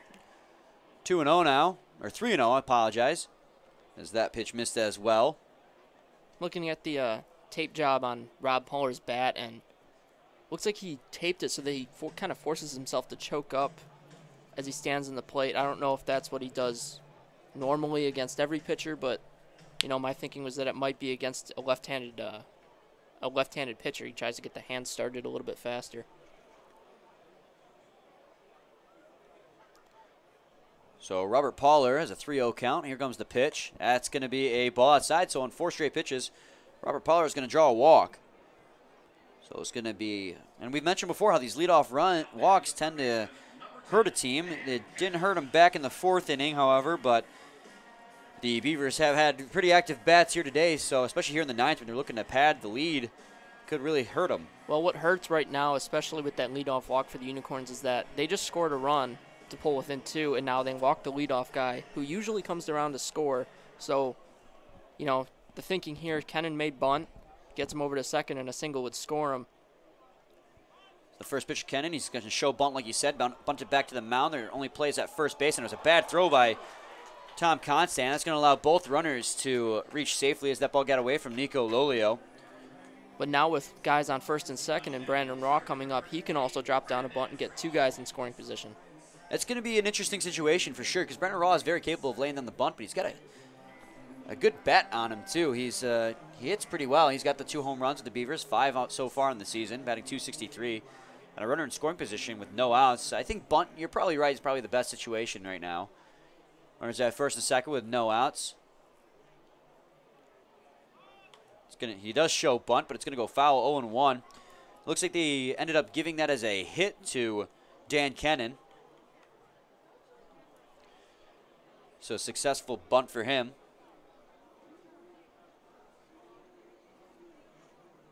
See if the bunt sign's still on after Raw wasn't able to drop that one down. Comes the delivery from Tom Constant. He's showing bunt. And he makes contact on that one, but hits it foul, so 0-2 on him now. Now it's kind of a tough decision for Newell. I mean, down 0-2, I'm assuming he's not bunting. Obviously, he fouls it off, he's out. But, he might really want those runners in scoring position, but Raw's got enough confidence at the plate in himself that he can just put those guys in scoring position with a base hit. He's also got enough power in his bat that he can drive it fairly deep as well to advance at least the runner from second. You don't want to foul off another bunt because, like you said, that'll obviously result in an out. Yeah. Go ahead. No, that's pretty much it. I mean, being down 0-2. It's going to be a ball outside, 1-2 now. Now 1-2. He may want to shorten up a little bit and just try and hit something on a line to the right side and hopefully move that guy from second to third and at least get one runner further along on the base paths. So 1 ball, 2 strikes, no outs here in the top of the 9th inning. Runners at first and second. The Beavers look to pad the lead here before we head to the bottom. Here comes the pitch from Tom Constant. It's going to be skied in the air towards right field. Coming in is going to be Cruz. He'll make the catch. They're going to throw down to second base. Like it. Oh, my. What an accurate arm from Chris Cruz. He threw it right to Tom Constant, who was at second base, and it got there in a hurry. What a powerful, accurate arm out there. It's a good thing they didn't try challenging that one. Yeah, I don't think it was deep enough, regardless of whether they wanted to or not, that he would have, that Poller on second would have ran. But now an interesting decision from Chris Newell here to see if DJ Martinez bunts or if they let him swing away and try and get one run in. Well, I think with DJ Martinez, he's got speed. His batting average is kind of down. I think bunt might be the best situation for him, but a double play could end the inning. He's going to go swinging, however, as that's going to be a fair ball down the first base line. Just kind of chopped it down there. Lolio ended up corralling it and tagging first base, and that'll be 2 outs. He does advance the runners, however, so I guess you can consider that one a productive out. Classic swinging bunt there. That's definitely how that one appeared. Now, big at bat for Clark. If he's able to get these 2 guys in, I think this game could be put away, especially with Kevin Martin coming out of the bullpen soon. So Denandre Clark is definitely one of the batters you want up to bat in a situation like this in a close game. Clark's got 13 RBIs, but batting .339, and he is 1 for 4 today. He had a base hit all the way back in the first inning. He is batting right-handed right now, though, which he hasn't done all day today, so that could be a factor. It's going to be a ball low in the dirt, 1-0. Tom Constant had a 1-2-3 inning in the 8th, but has run into a little bit of trouble here with runners at second and third base with 2 outs here in the top of the 9th. He walked Pauler, and then a bad throw by Constant down to first base allowed another runner to reach, but they ended up ruling that a bunt single. Probably a generous ruling in my opinion, but I share the same opinion. Here comes the 1-0. That's going to be another ball low, 2-0. And I'm curious to think if the running situation, the scoring situation, has a weighing heavily on Constant's mind, as he's not looking like the same pitcher we saw in the 8th inning. The 2-0 pitch comes in. Ball high and away, 3-0. You know, regardless of if he walks Clark here, he's still got to face Thomas Rulis, who he's still a professional hitter. He's still a good hitter, and, you know, anything can happen in his at-bat, but it might fare better for him as Rulis bats from the left side. Fair point, but Rules has also been on fire lately as well, so this, are you possibly trying to say that might have been an unintentional intentional walk? As they possibly, end up walking Clark. But, you know, it's really a kind of a sticky situation as Rulis comes in, and actually Rulis is a switch hitter. That's my fault. I actually forgot about that. I just haven't seen Rulis bat from the right side too often because... Well, because most pitchers are right-handed. Exactly. So, with bases loaded and 2 outs here in the top of the 9th inning, it's a 4-2 lead for the Beavers. They look to pad the lead here. Rulis 1 for 3 with a single today. First pitch to him is going to be a strike on the outer third of the plate. Nice fastball location there from Constant, 0-1. Balkin came in and talked to Constant in between batters there, and I think really just calming him down, saying, you know what, we got this, just get us a ground ball and we'll get you back in the dugout and hopefully tie this game or walk it off with a win. Oh, one pitch swung on a miss. Nice 89-mile-an-hour fastball. Looked like it was a similar location as the first one. Rulis just couldn't catch up to it. If you're keeping up with the Tigers game right now, they're down 8-0 in the 3rd inning. So not Michael Fulmer's best start, as it's Chad Bell already in the 3rd. Fulmer has been lights out most of the season, but I guess even the best pitchers have a rough outing here or there, as that's going to be a foul ball. 0-2 it will remain. It doesn't help that his defense behind him made a lot of lapses in the first inning. That probably hurt his confidence a lot too. Yeah, he gave up 8 runs, but 5 were earned. So those 3 unearned runs really hurt him, and as they always do. I mean, just hurts a pitcher's psyche. Swing and a miss. He gets Thomas Rulis with the fastball. And Tom Constant works himself out of a bases-loaded jam. It's still going to be a 4-2 lead as we go to the bottom of the 9th. Last call for the Utica Unicorns. When we come back, leading off is going to be Taylor Jelikowski. Following him be Tony Roselli and Chris Cruz, the 3, 4, and 5 hitters, the heart of the Unicorns lineup. So we'll be back shortly with more. Please stay tuned.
Welcome back, everyone. Bottom of the ninth inning on this Thursday evening matchup between the Utica Unicorns and the Birmingham-Bloomfield Beavers. Brian Fisher and Steve Morosky with you here.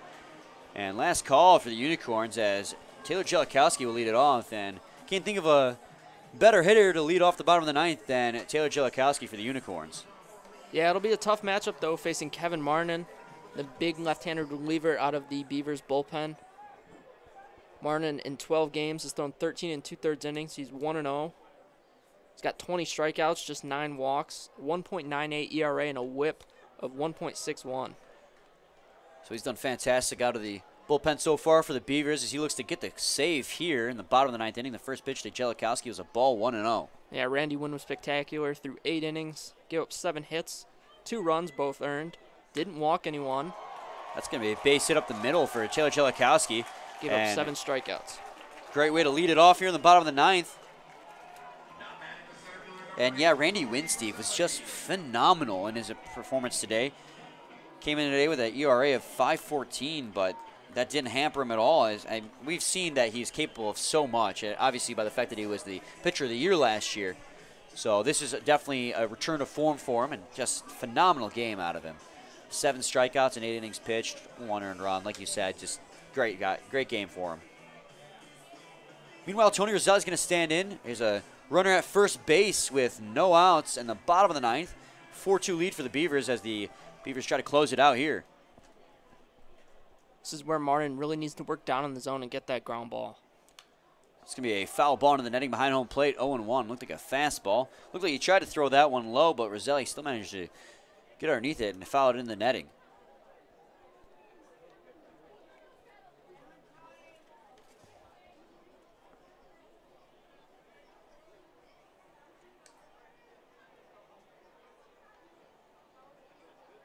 The 0-1 pitch comes in, swing and a miss, big rip there at a 94-mile-an-hour fastball from Kevin Martin. Yeah, we've seen him get up to 94, 95. Usually he's sitting around 91 or 92, but when he's feeling good out of the back end of that bullpen, he can really run it up there, especially from the left side. That's what makes him such a weapon out of the Beavers bullpen. The 0-2 pitch comes in, swing and a miss. He dusts him off with a 92-mile-an-hour fastball. Big rip from Tony Rizzelli. It's going to be the first out here in the bottom of the ninth inning. Chris Cruz stands in. He was a participant in this year's home run derby. I believe finished in 3rd place. Yeah, he went to a swing-off against John Mankin of the Hoppers and ended up losing it in that swing-off to go to the championship.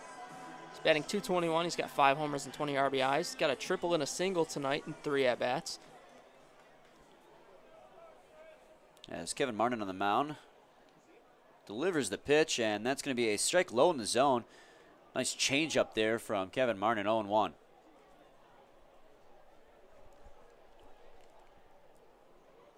Martin, very intimidating on the mound, partly because of his 6'7" frame. Not a ball state. 0-1 pitch. Check to swing on that one.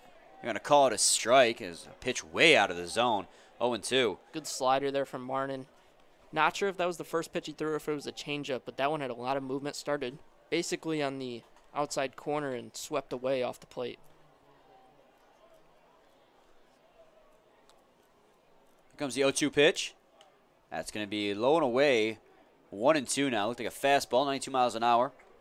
You know, if there's any guy that can change a game with one swing, it's Chris Cruz. And Martin really needs to be careful with what pitch he throws here and where he locates it. Well, definitely. Chris Cruz will make you pay if you leave one over the heart of the plate. We've obviously with 5 home runs and 20 RBIs, we've seen it multiple times, and he has that triple back in the 2nd inning. He's definitely capable of hitting that ball deep, as that's going to be a pitch way high. 2-2 now.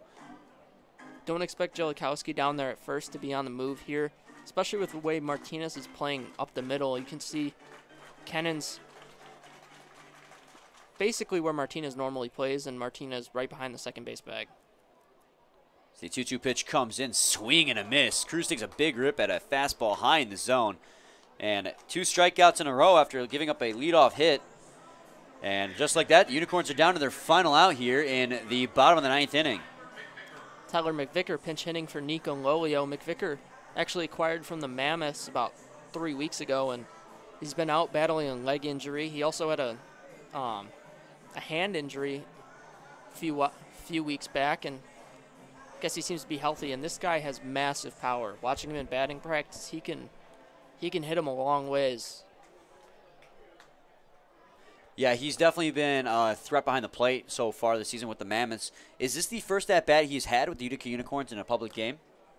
I believe so. Don't hold me to that. What a situation to throw him in, though. A pinch hit situation with 2 outs in the bottom of the 9th, and you're the tying run at the home plate. What does he have to lose? I mean, the worst thing that could happen is he gets out, which, it's 3 times out of 10. Exactly. 3 times out of 10. What a weird stat. 9 times out of 10 will happen.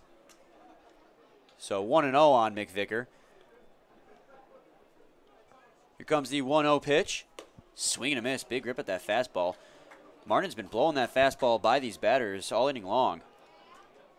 Yeah, I'm not sure if he's how deceptive he is up there, but that last pitch was 92, but had a little bit of extra zip on it as it got to the plate.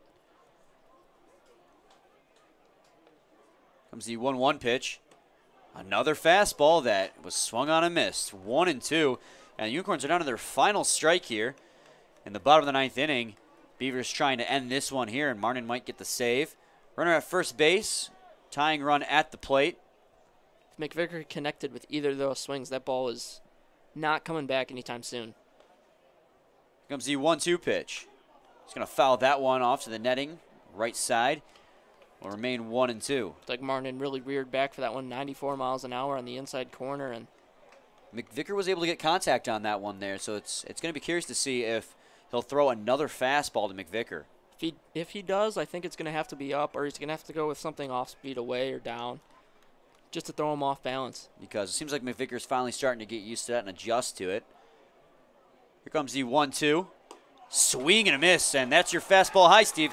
A 94-mile-an-hour fastball swung on and missed by Tyler McVicker. And Kevin Martin strikes out the side to end this ball game. It's a 4-2 lead, or 4-2 victory for the Birmingham-Bloomfield Beavers over the Utica Unicorns. And when we come back, we'll have a quick post-game recap for you and tell you what's coming up in tomorrow's ball game. But once again, a 4-2 win for the Beavers over the Unicorns. We'll be back shortly with more. Please stay tuned.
All right, welcome back, everyone, to a quick post-game recap. Beavers take down the Unicorns 4-2. Brian Fisher and Steve Morosky. The Beavers got out to an early 1-0 lead in the first inning thanks to an RBI double from Buckner. He hit that one hard to right center field, split the gap. It was 1-0 all the way to the bottom of the second inning, where it was an RBI single from Nico Lolio that brought home Chris Cruz after he led off with a triple. It was 1-1 all the way to the top of the fifth inning, where Nick Wilson stepped in and had a big home run, 2-run home run opposite field to the hill and right. And that gave the Beavers a 3-1 lead. They then tacked on another run in the sixth inning thanks to a sac fly RBI from Dan Kennan. In the bottom of the eighth inning, the Unicorns did get one back. It was thanks to an RBI double from Brett Balkin. Made it 4-2, but they weren't able to score any more runs, and that's how the game would end up. Starting pitching today, both went really good. Denny Murray went 7 innings pitched. He struck out 4, walked once, 6 hits, and 2 earned runs.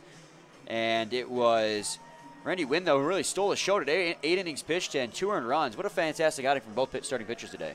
You know, Wynn, that's the kind of pitcher he needs to be, and he has been. He gets a lot of contact. He did have 7 strikeouts, which for someone like him is a fairly high number, but he did a great job of attacking hitters, getting first pitch strikes. He didn't walk anybody, which is the big thing for me. if he'd walked somebody, I think it would have been a little bit of a different game. He gave up 2 runs, which, I mean, it was a quality start, obviously, but no walks, no errors, no freebies, and that's really the difference maker for me in this game. Yeah, they just did a fantastic job. That and the defense put behind him. We saw a couple of spectacular plays from the shortstop. So it was a fantastic day all the way around for both teams, but obviously the Beavers came out on top. Pitching performance was the name of the game today. Steve, if you had to choose one, who would you pick for your player of the game? I think it's safe to say Nick Wilson. Nick Wilson or Randy Wynn. I guess position player of the game would be Nick Wilson, just for the 2-run bomb to right field. And pitcher of the game, obviously Randy Wynn. 8 innings. I mean, 8 innings of 2-run ball. That's probably just as good a start as I've seen this season. Yeah, Nick Wilson did a fantastic job. Like you said, he had that 2-run home run that really was the difference maker in terms of scoring today. Dan Kennan also had a pretty good game. He went 2 for 3. He had 2 base hits and a sac fly RBI. But I think you're right. Nick Wilson's got to be player of the game as far as position players go. I think it's pretty even. I think we're on the same page when we say Randy Wynn was pitcher of the game. It's an easy choice. I mean, it was just a great team win for the Beavers.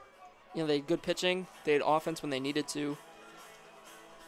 It was, you know, there was really no weak spot to their game. That's pretty much all I have to say about it. So anyway, tomorrow night, 7:05 p.m. start.